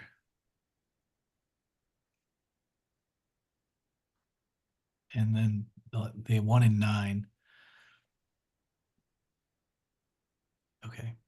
All right. So in that column that you're on in 9, that's basically keeping the current copier we have, paying $4,250. And those are our charges per copy. Correct. Okay. And the one in row 7 is the state contract. $175 a month, down from $232, brand new machine, half a penny for black. Half a penny for black and 5 cents a page for color. Yes. So ballpark, it's the identical machines we have now, other than 5+ years newer, at a cost that's considerably less. Now, if we do the other type of lease, so that at the end of the contract, we own the machine, everything else stays the same, but our monthly lease payments go up to just under $200 a month. So, and that is what you asked me to get the last time, was what that cost is, which is why I was trying to go back to the contract, because that has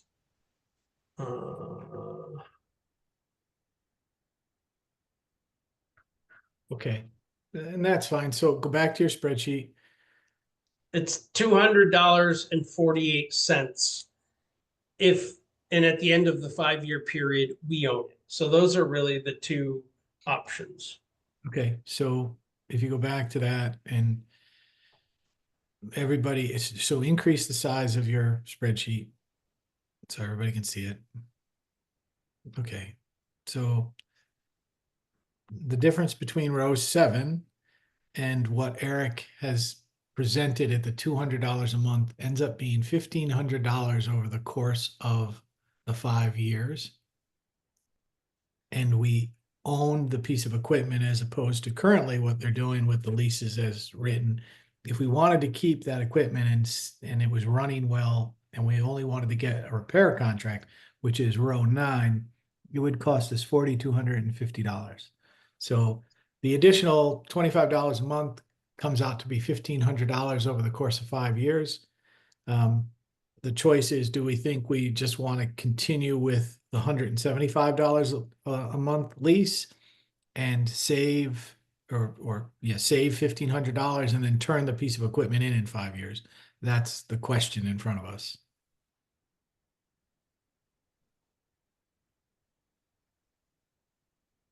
So not hearing any noise on that, I would sit there. Just questioning, like, what's the repair contract on the lease? Like the copier breaks. Well, there's Neil. nothing. That's what they pay the per page fee. Right, that's all rolled into the click charge. Okay. Um, I'm against, especially copiers like this that have a shelf life of 3 to 5 years. I'm against purchasing. I think it's better to lease, to be honest with you. Yeah, I That's tend to fine. think we too.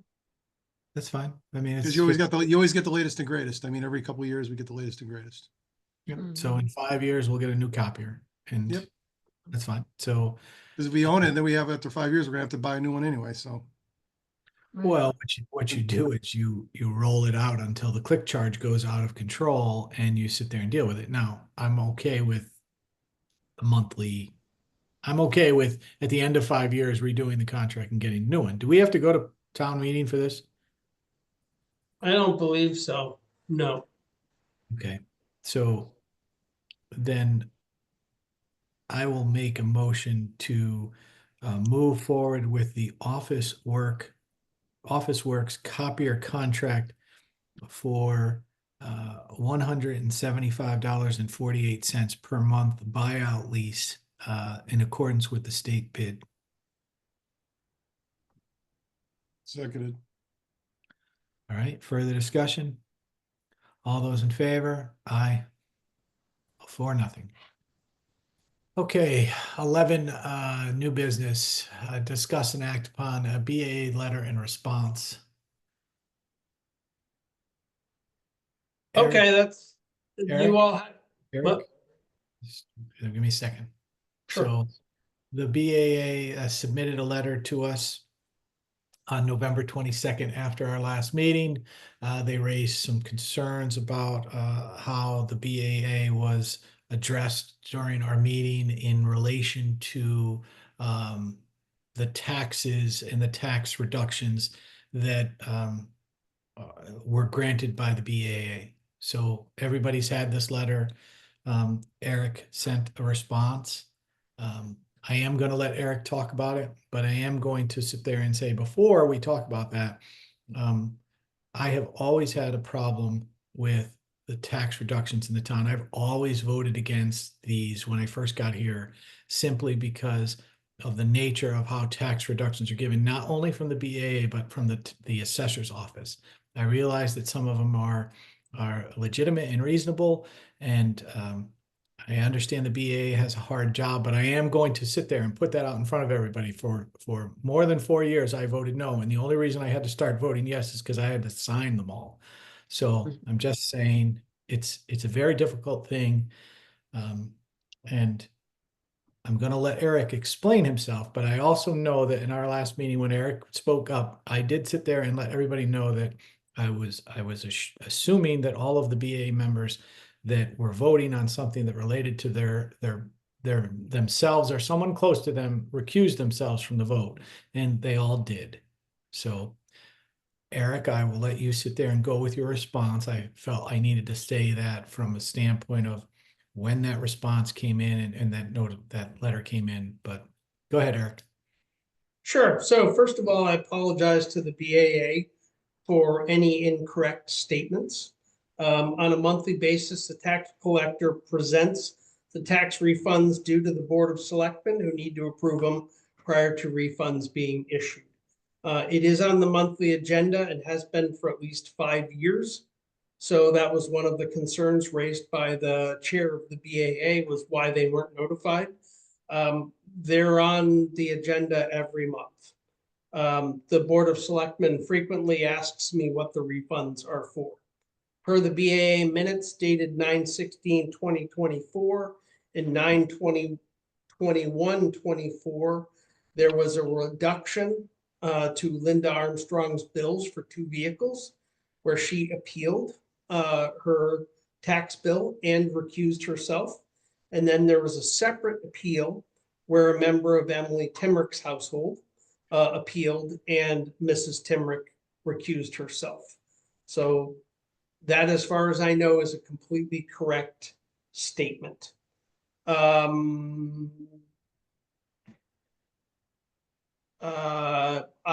It was not my intention to question the integrity of the chair of the BAA.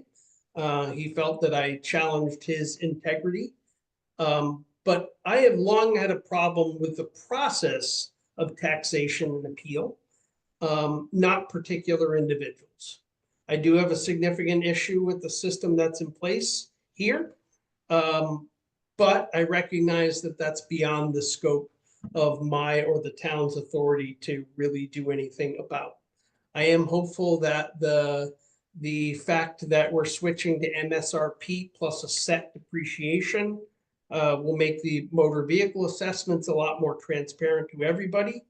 As far as I can tell, the only appealable fact now will be what the original vehicle MSRP was. I also believe that property assessment should be done regionally, by trained and paid staff.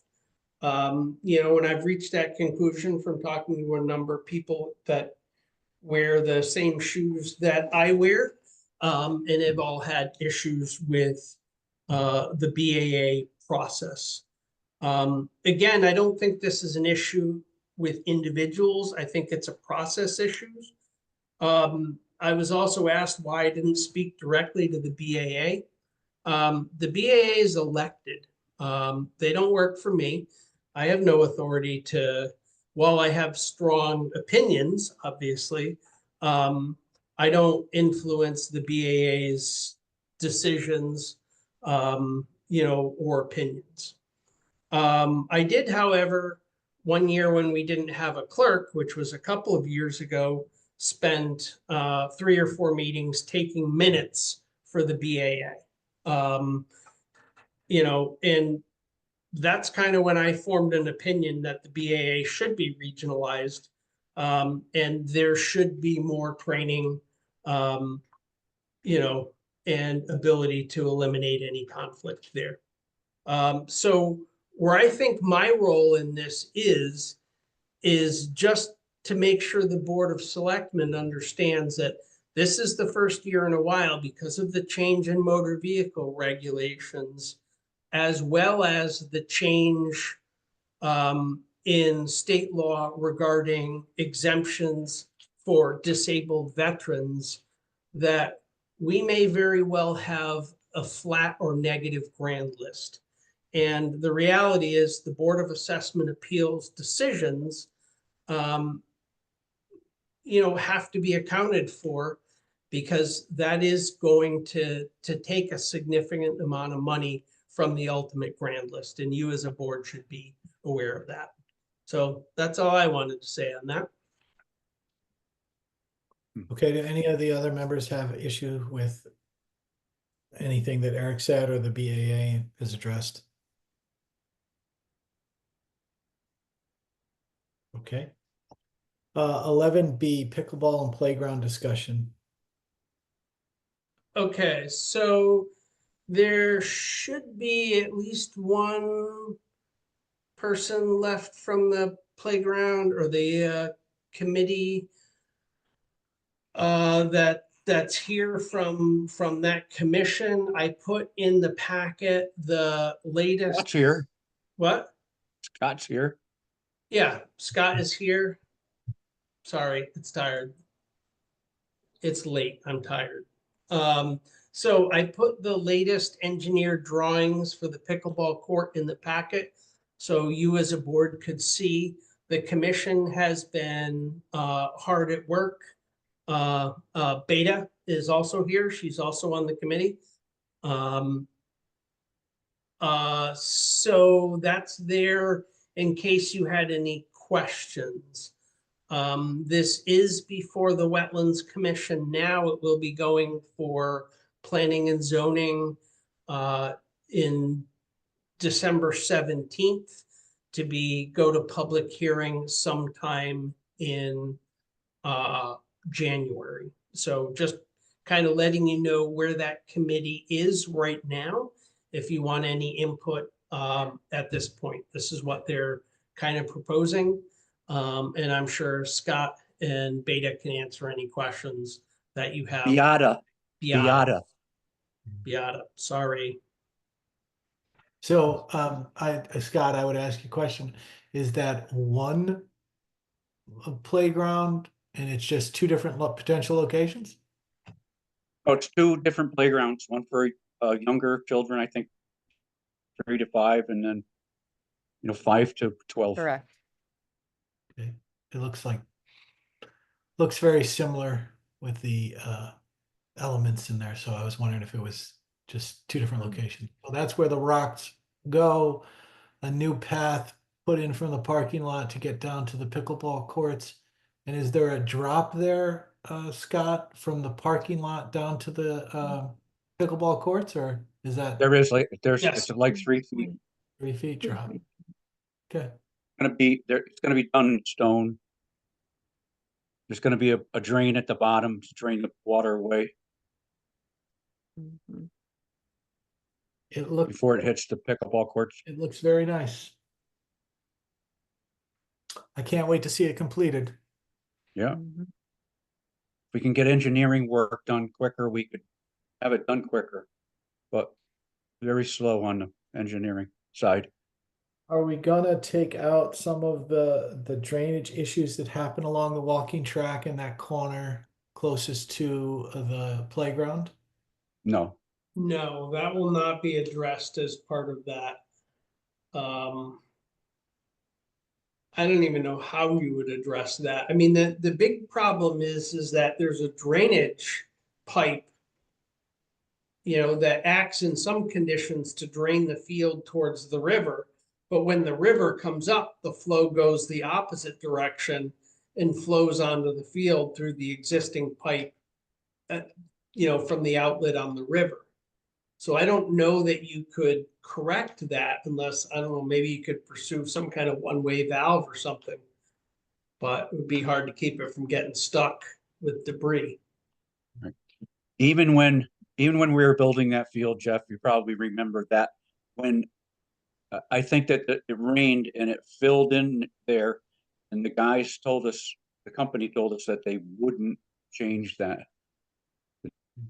The grades are the grades. It would change a lot if they changed those grades in there, where they really could have just filled that corner. Well, what I was thinking about is if you're putting a drain in where the pickleball courts are, is it possible to tie in that area of the edge of the field to allow it to go into the same drainage?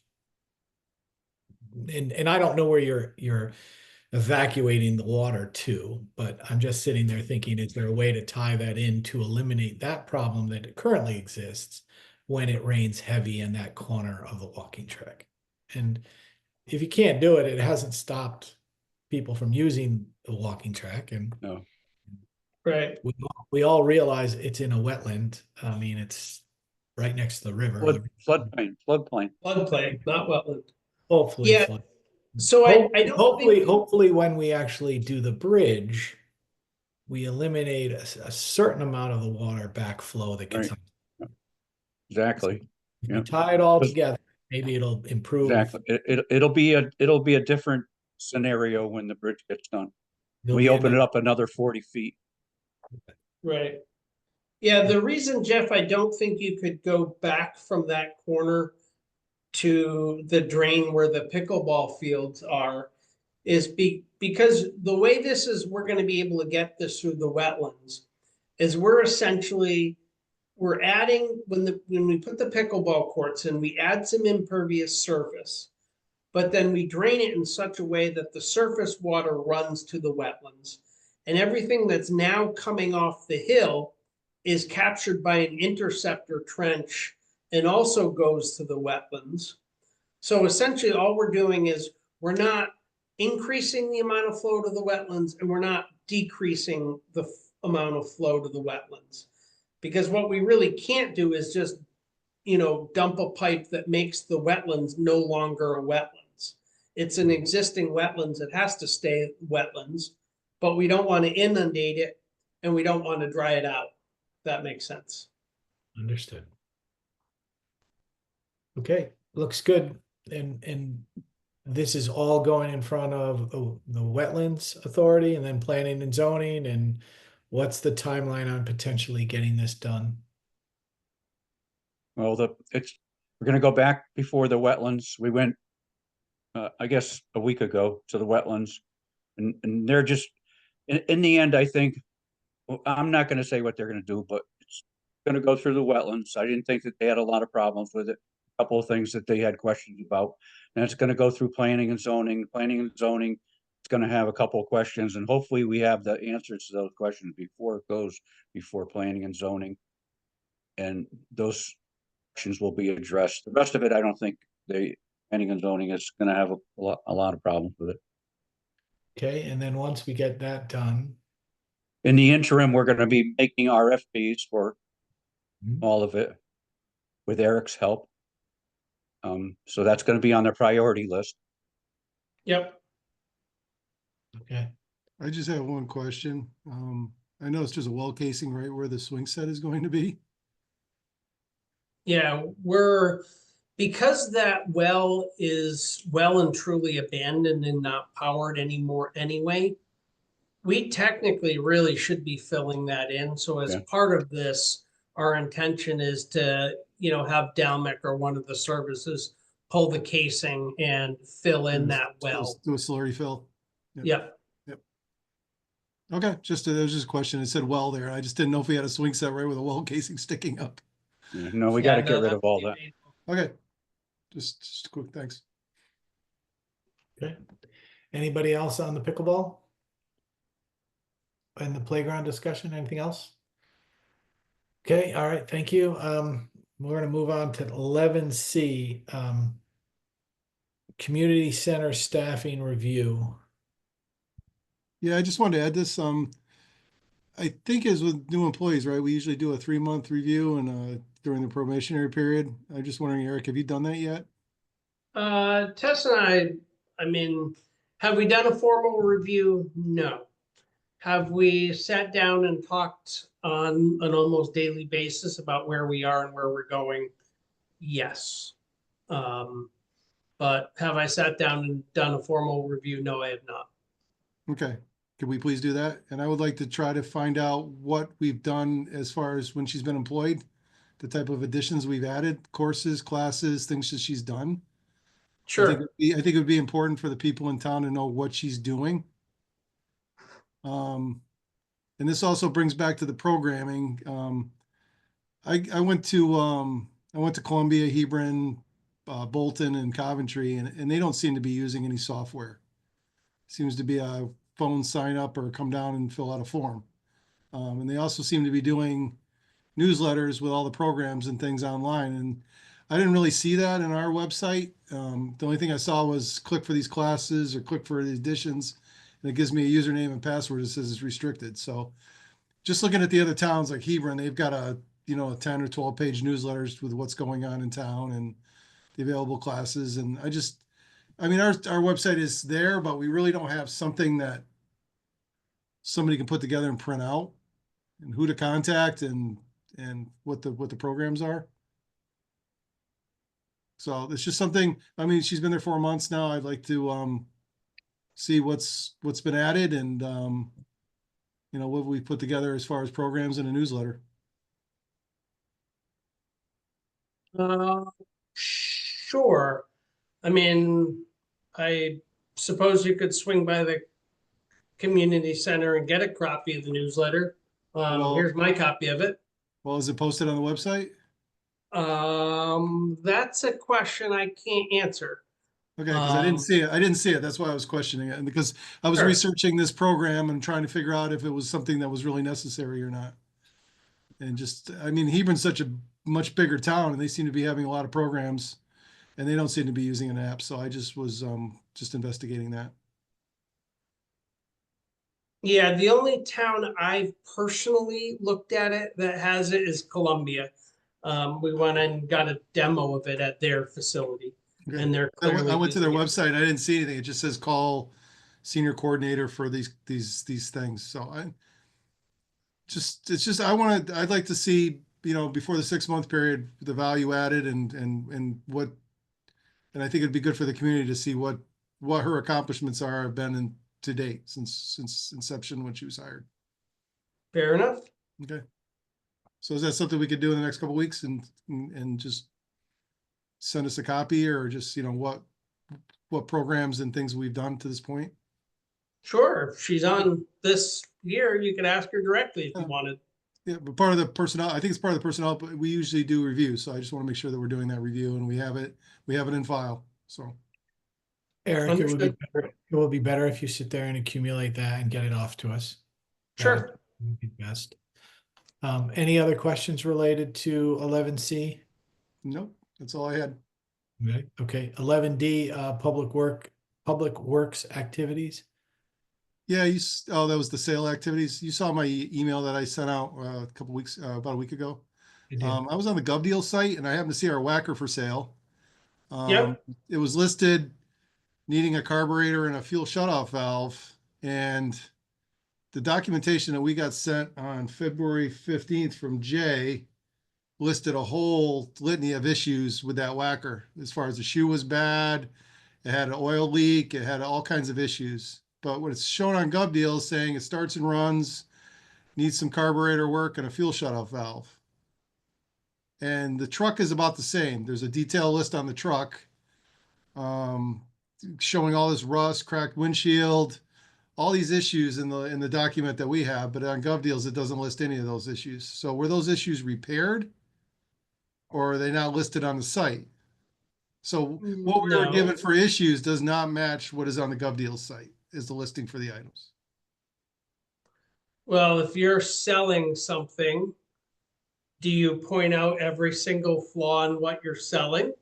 Yes, you should. I mean, if those flaws were significant for us to get rid of this equipment, they should be listed on the auction site as issues. If it does have a major oil leak, like Jay told us it did, the whacker, it should be listed on there that it has an oil leak, but it's not. So I'm just questioning it, because I started to see these items listed online and they don't have nearly the issues that we were told that they had. We were going to get rid of them.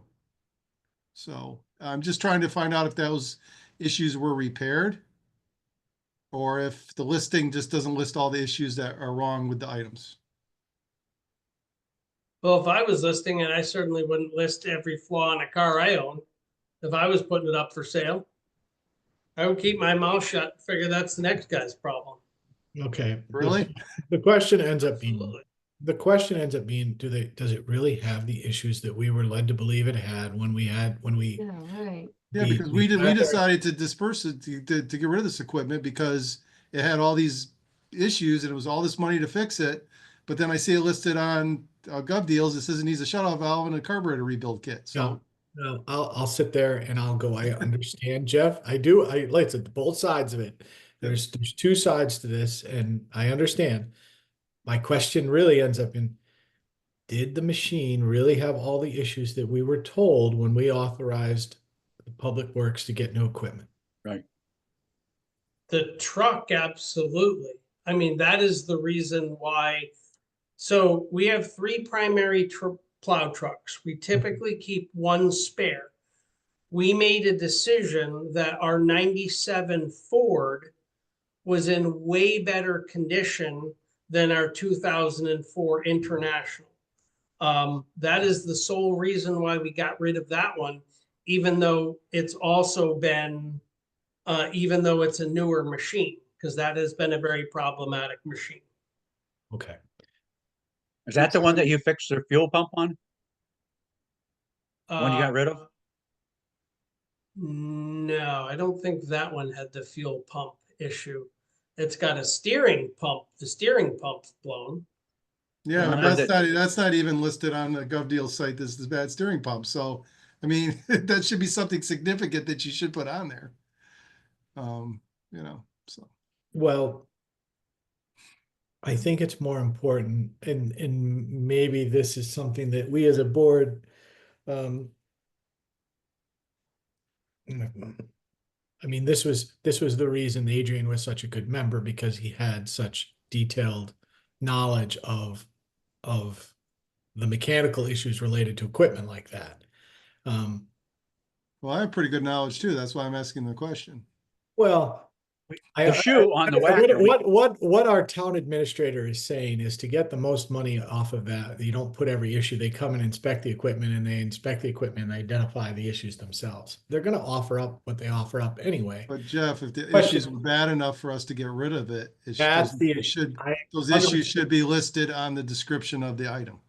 Well, If it was that bad to get rid of the item, those if I was in issues Eric's should have been position, listed. I would have sat there and said to you, Jeff, yes, they did some maintenance on it to try to make it better for the sale. That's what I would have said to you.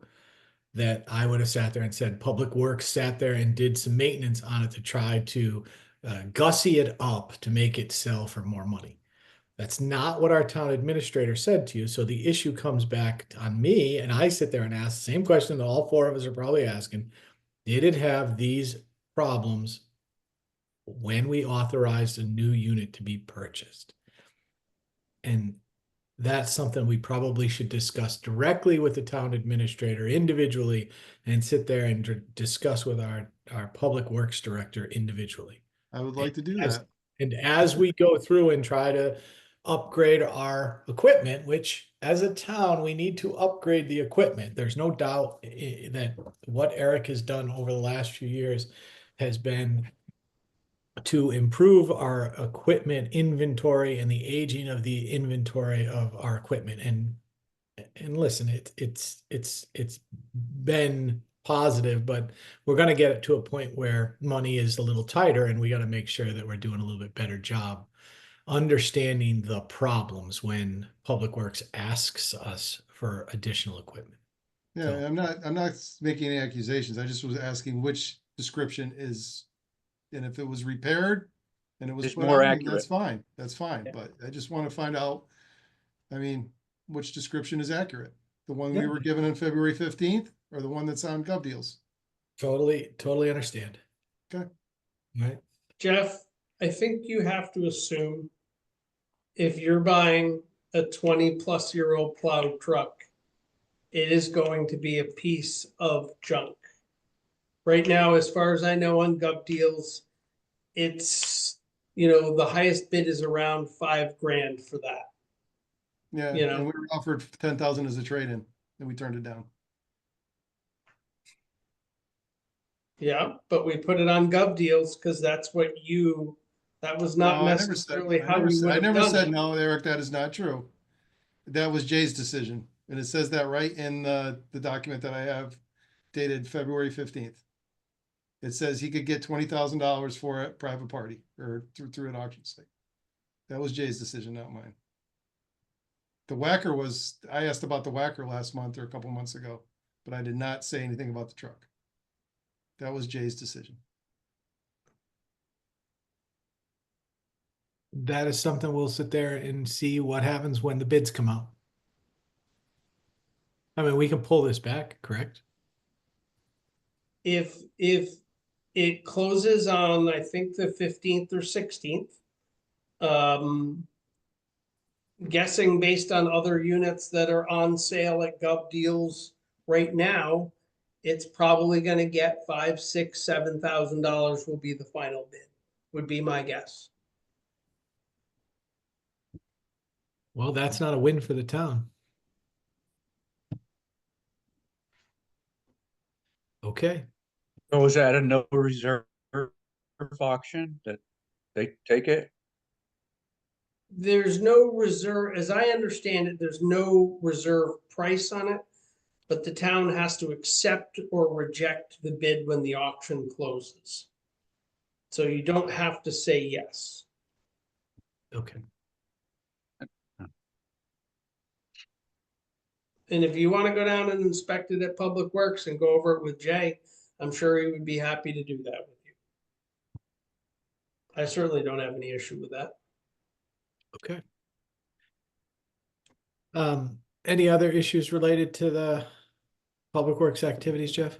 No, those are the only two I can see. I mean, I don't know what happened with the roadside mower or any of those other items, but those are the only two that I really have documentation on that were listed publicly, and I don't know what was sent to auction. Like I said, I am not privy to any of those documents. Okay. All right, if we're done with that item, I think we're moving on to item 12, approval of minute meetings for our 10-7 regular meeting, 10-21 special meeting, and the 11-12 regular meeting minutes. Anybody have any issues with the minutes as posted? So I just have one thing, Anne Creme sent around a thing of things she wanted added to the October 7th Board of Selectmen meeting. Did that get added, or do you want to append that to the approval to add? I honestly didn't review the minutes that are posted there. I didn't see anything come in from Marina that they were revised, though. And did you And, amend that minutes? well, I wasn't sure how to amend. I wrote up what I wanted to add and I emailed it to all of you and Marina. And I don't know what has happened with it at this point.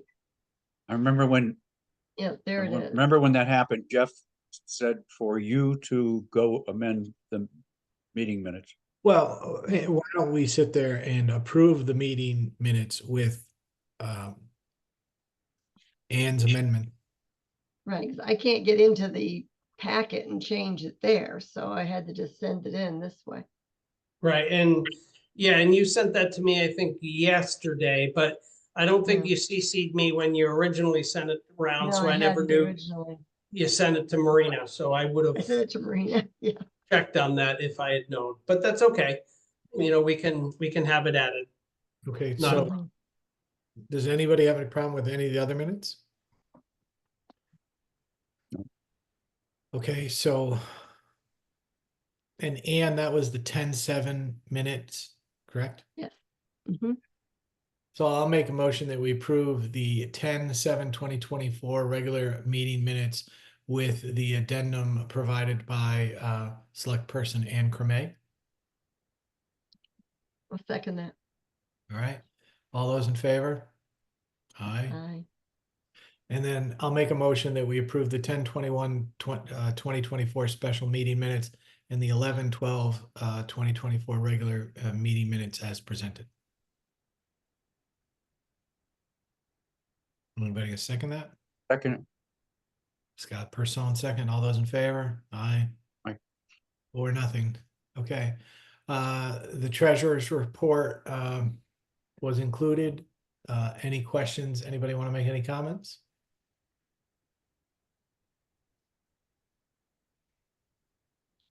Okay. The tax collector's report. It, she gave us a report and an idea about tax sales.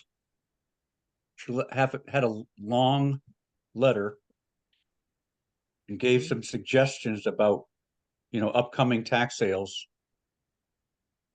Mhm. I don't know if anybody read that, but Yeah. it was a very good letter, and Mhm. doing a very good job with that.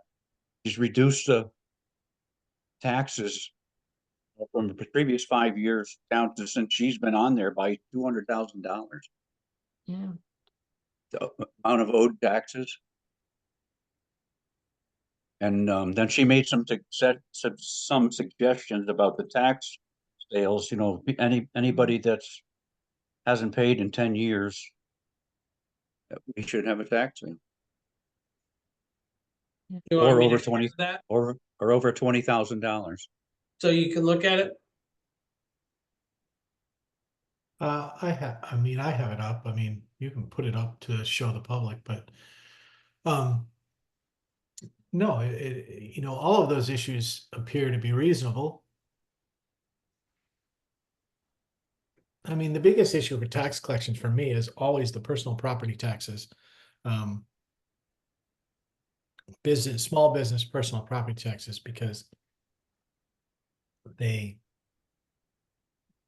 up and move, or they go out of business and we never see that money. What I'm saying is Kate's digging into this job and she's doing a really good job. I think that we, you know, need to look into this and make some decisions. I don't think, I think 10 years is a little much myself, but less than that, I think. Well, let's sit there and ask Kate to tell us the procedures or the policies that she'd like to put in place, and a application of the procedures. And I know she put it in the letter, but if she sits there and breaks them down in a really small format, we can sit there and approve them. Yeah. Well, she did here. She did. Maybe we could have her come on, Eric, next month and talk about this. Well, if you want to do that, I'd be happy to have her come here and have that discussion with you directly. But Put it seems on. to me- Huh? We'll put her on early in the meeting. We'll ask her to come the next meeting, which should be on a Monday. She should be in the off. Well, she probably doesn't have that.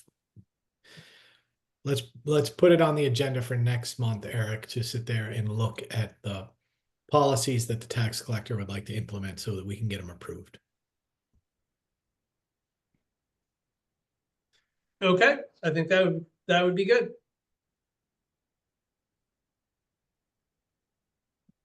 Okay. Anything else under the tax collector's reports? Okay. We have in front of us a refund request for the tax collector. Total refunds of $4,200, $4,216.05. Most related to certificate of changes through the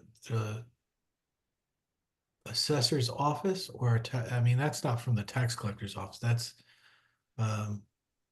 those are changes in the assessor's office, and then an overpayment for one taxpayer and two BAA adjustments of $127.63 and $106.33.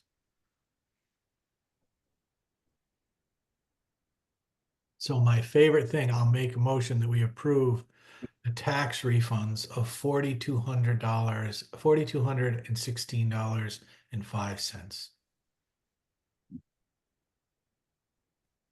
Jeff? Anybody gonna second it? I'll second it. Okay, Scott seconded.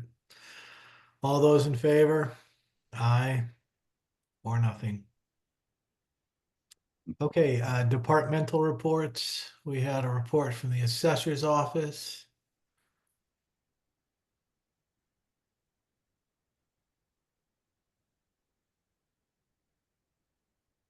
You know, it's just the same thing. They used to give us the permits, who had the permits in town, and what they were doing. I don't see that again. And I always wanted to see how much, you know, this is not department reports, be in the treasurer's report, how much money we made in the STIF account. I can probably get you how much money we made in the STIF account, but Eric, there's a report from the building department at $8,400.52 in permits. Is that with the new policy in place, or have we implemented it? I have not checked to see that he's filling out the paperwork, but I've gone over it with the building official, and he is supposed to be implementing it already. Okay. I would greatly appreciate if you would look at that and verify that he is implementing it. He's going over the number that the applicants are telling us that the project is costing? We we approved a whole process of Yeah, we did. how it was going to happen, in the hopes that it would increase our Revenue. So Scott, for the period July through October, so how many months is that? So July, August, September, October, 4 months. We have earned $73,587.63 in the stiff account. So approximately $18,396 a month. Mhm. So these next months should be good. And that was on how much money? I'm not sure they included the balance sheet for me. So that goes up and down, on a monthly basis. Because we basically move money back and forth, so we maintain a minimum cushion so we can pay bills. Yeah, there is a balance at the end of October, $3,700,812 in the stiff account. So, let's sit there and say 3,700,000, 812 times 0.055, Eric, somewhere in that ballpark. We'll say 5. Yeah, I think we're getting, the best we've gotten is around 5%. Okay. So if we were at 5%, Scott, on that balance, if we could keep that balance in long term, it'd be $185,000 in the course of a year. So we're actually a little bit ahead of that number. So, And I was pretty conservative. I think I only budgeted it as $140,000 in income. I thought you budgeted it for a lot less, to be really honest. No, you did 140,000. So, 5.5 better than zero that we were getting. better than nothing. So but it's not what the market is. It's working for us. Yes. Okay. Okay. So we were through the assessor's office, we were through the tax collectors.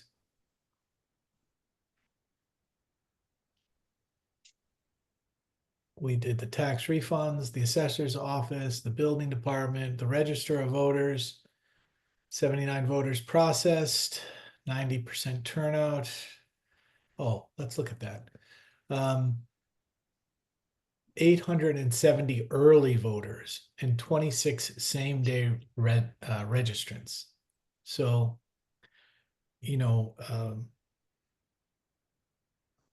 Wally and Linda do a tremendous job in that office. We're really lucky to have the two of them. They're both very good. They're very good and they care. So we should look at what they requested from us as far as giving them some additional space moving forward, especially related to these unfunded mandates by the state to sit there and do this. And hopefully they make some adjustments to it. I think early voting is great. I just think maybe they can make some adjustments to it, especially for small towns like ours. It would help. And we could make them a little bit more comfortable. Yeah, I will say straight out, that was a mistake on my part, because I didn't want to tie up the community room. And we didn't really have internet capability at that point in the community center. Because we had essentially 0 people come to early voting, the previous 3 times we've been forced to, I was expecting a much lower turnout and that they would be essentially sitting there with nobody showing up. So I totally missed, how popular early voting turned out to be. And I definitely made the wrong decision, and leaving them where they were as opposed to moving them into the community room. That is definitely a hit on me. Well, let's sit there and rectify it next time around and do better on it and give them a little bit more space to conduct that business. And hopefully everybody sits there and goes and does, the absentee ballot way of moving forward, but we'll see. Right? Okay. Department of Public Works, Jay provided what they're doing. I know they did some work around the lake, scraping the side of the road to try to make it better for flow. Any questions for Public Works for Eric?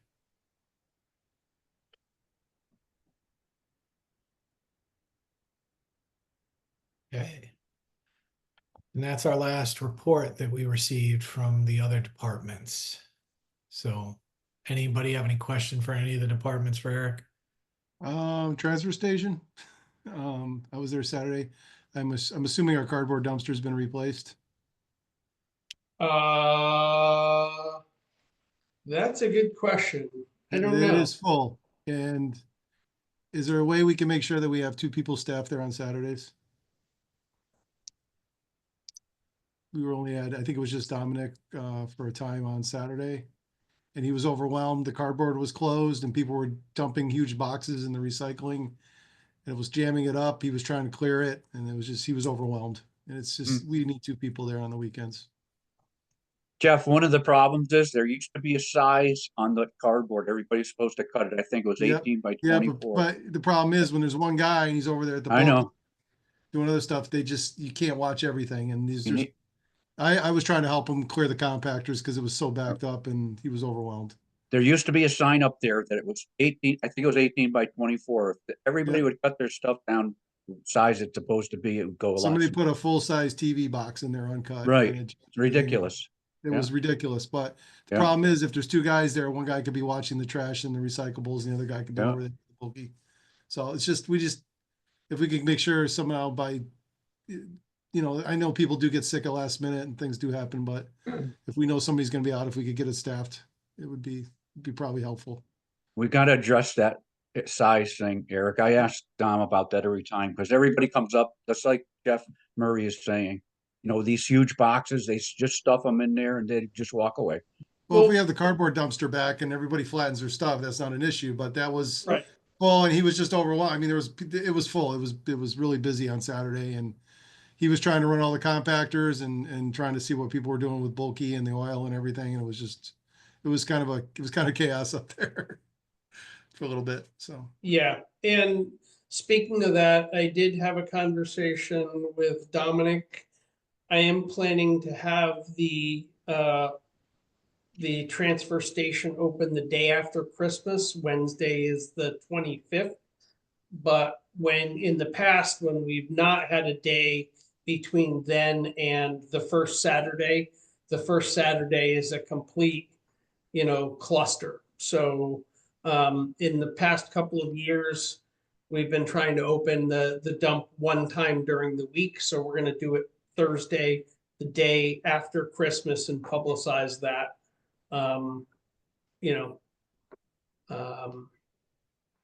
Normally we don't get overwhelmed that weekday, but it takes a lot of the pressure off of the Saturday, and I think it's appropriate to do. We do obviously have to pay time and a half because it is technically a town holiday. So, but that's my intention to do that unless you have a different idea. I guess everybody's going to be off and it will be busy. So, Oh, if you're concerned about it, we can staff it with 2. I was planning on only staffing it with 1, but because in the past that's worked out okay. it's just we get so much if we have a cardboard dumpster, it probably won't be a problem, but Yeah. we probably need to get that tipped. Make sure it's empty for the 26th. Or Christmas. Yeah, no doubt. No doubt. I would think before Christmas, we need to have everything dumped. It probably wouldn't hurt to have 2 people there because with the wrapping paper and people just dumping things where they're not supposed to go, it would probably make sense. Okay. Yeah, I don't have a problem with that. All right. Any other questions for any other departments? Okay, item 16, correspondence. Anything, Eric? Nope. One thing. So to the Board of Selectmen from Jed Larson, subject Connecticut General Statutes 824 referral. reference the town letter I sent them requesting it.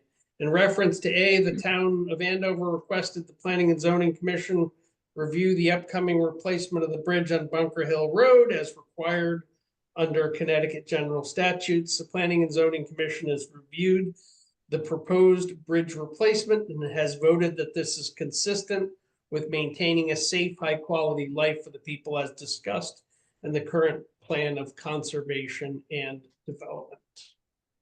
Okay, thank you.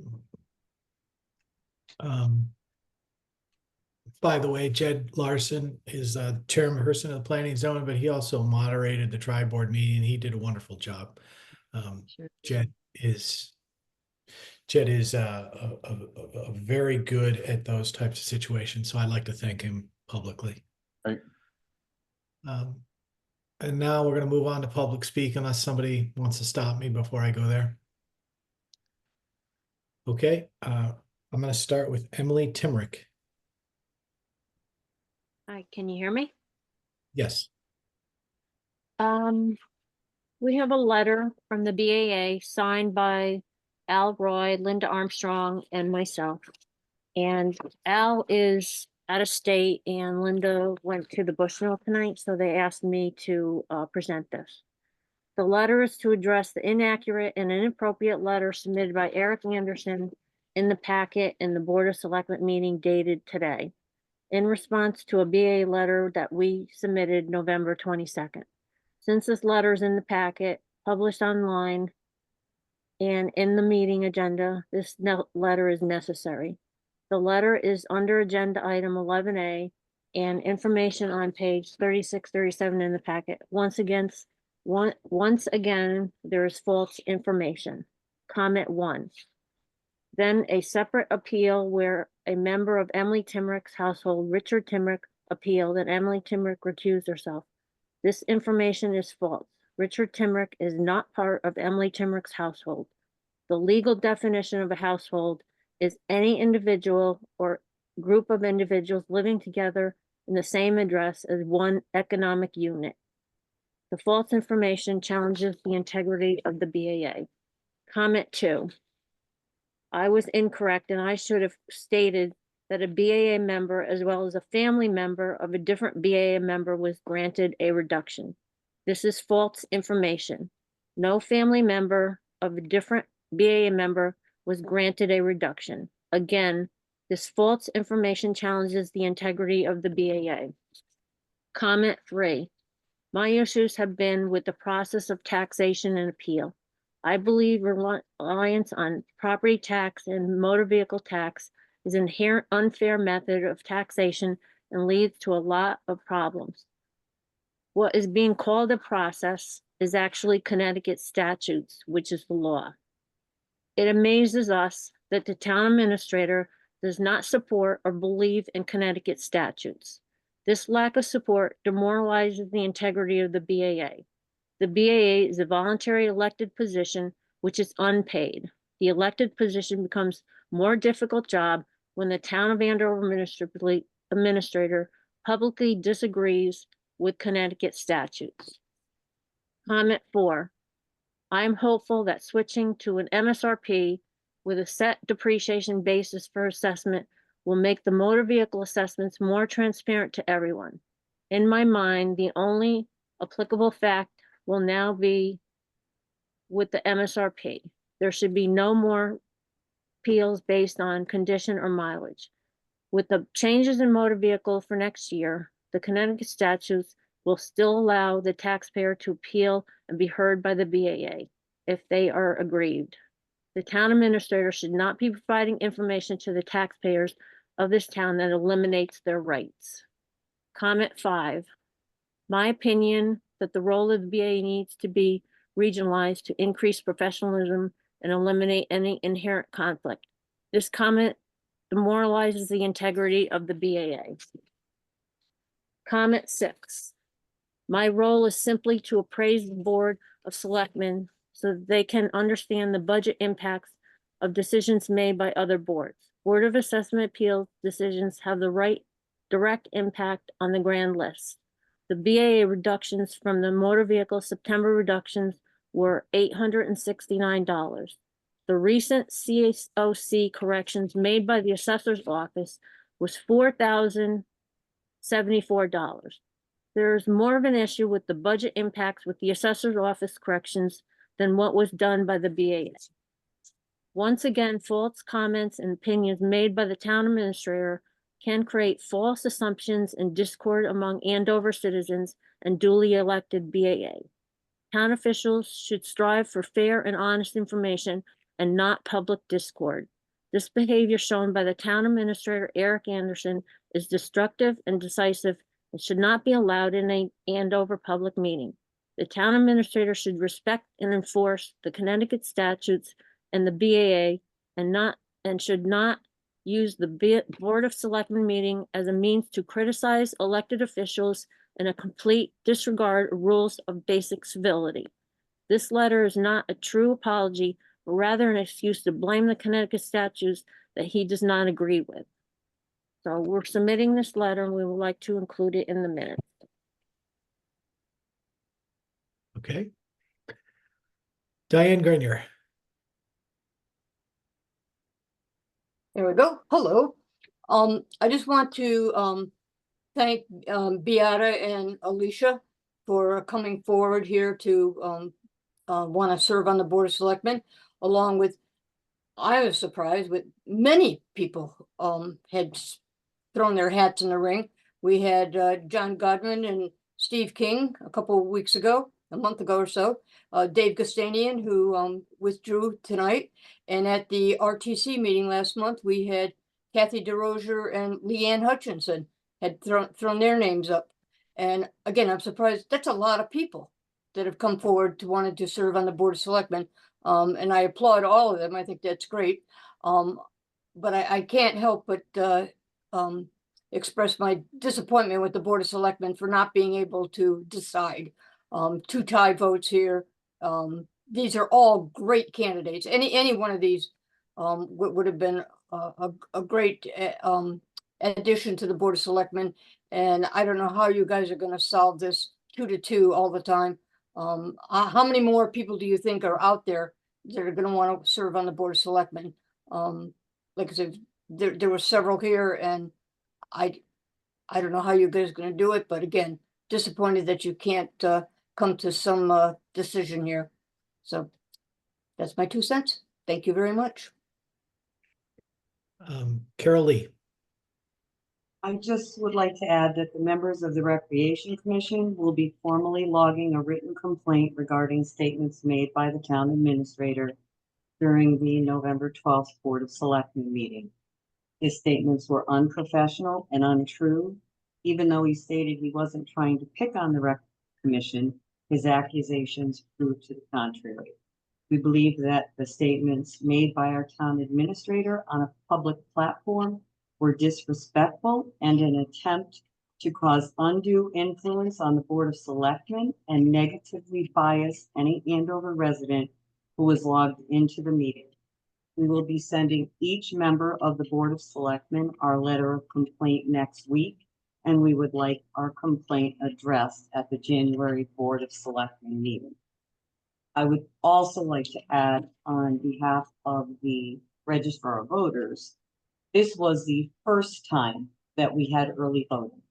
We received several $1,000s in grant money to cover that. We were told to anticipate a very large turnout, so that was not anything that was a surprise. And they were forced to work in the basement of the town office building in cramped conditions, and they had to set up the polling booths in the lower vault. And when a ballast blew out in the lower vault, I went down and changed all 8 of the light bulbs, hoping that it was a light bulb, but it ended up being a ballast. So the people in those polling booths were having difficulty seeing. And I just wanted to add that being denied use of a community room that nobody used during that 2-week period was just not right. Liz Lokech.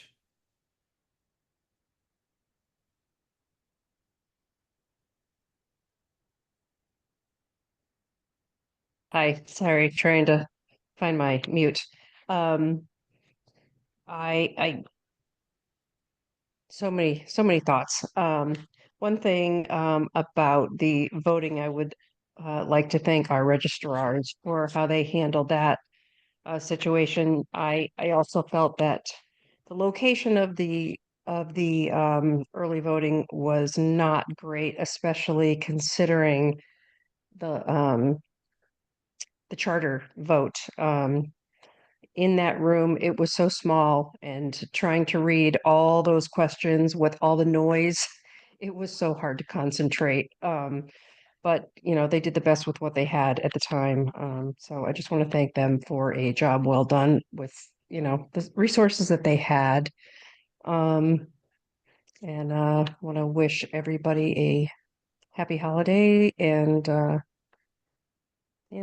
get on to next year. All right. Shannon Loudon? Nothing to say except thanks for spending all this time and doing what you do for the town. Merry Christmas and Happy New Year. Is Jerry Creme on with you, Shannon? Does he No, want? I tried to change that, but I wasn't able to. Thanks for asking. Okay. Joanne Ebert? I just wanted to echo what Diane Grenier had said earlier about thanking the two seemingly qualified candidates for putting their hat in the ring to join you all on the Board of Selectmen. I too am disappointed that with all of the good candidates that have come forward, we all have our favorites, but I just think it's important for the town that we get another person in there, and just, disappointed that we can't do that yet. But a little bit disappointed that we waited tonight, and I felt like they deserved a little bit more of an explanation of, I understand the vote went on and it was 2-2, but then we dropped it. We didn't hear what was going to happen next or what your plans were, and it just kind of abruptly switched and went to the next agenda item. And I just think you do a good job. It's just, I thought they deserved just a little more of an explanation of what's coming next. So, thank you. Leanne Hutchinson? I'm all set, thanks. Okay. Alicia Lee? I'm all set, thank you. Okay. Bob Hamburger? I'm fine, thanks. Okay. And then I have a phone number. I'm not sure. I think it's ends in 4294. Kim Hall, I'm all set, thank you. Okay. Did I miss anyone?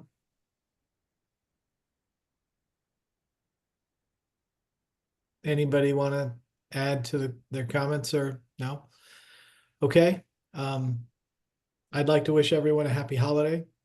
Enjoy and a happy new year. So enjoy the rest of the season, and I'm looking forward to next year. So anybody else? Nope. Then I'll make a motion to adjourn. Second that. And second that, all in favor? Aye.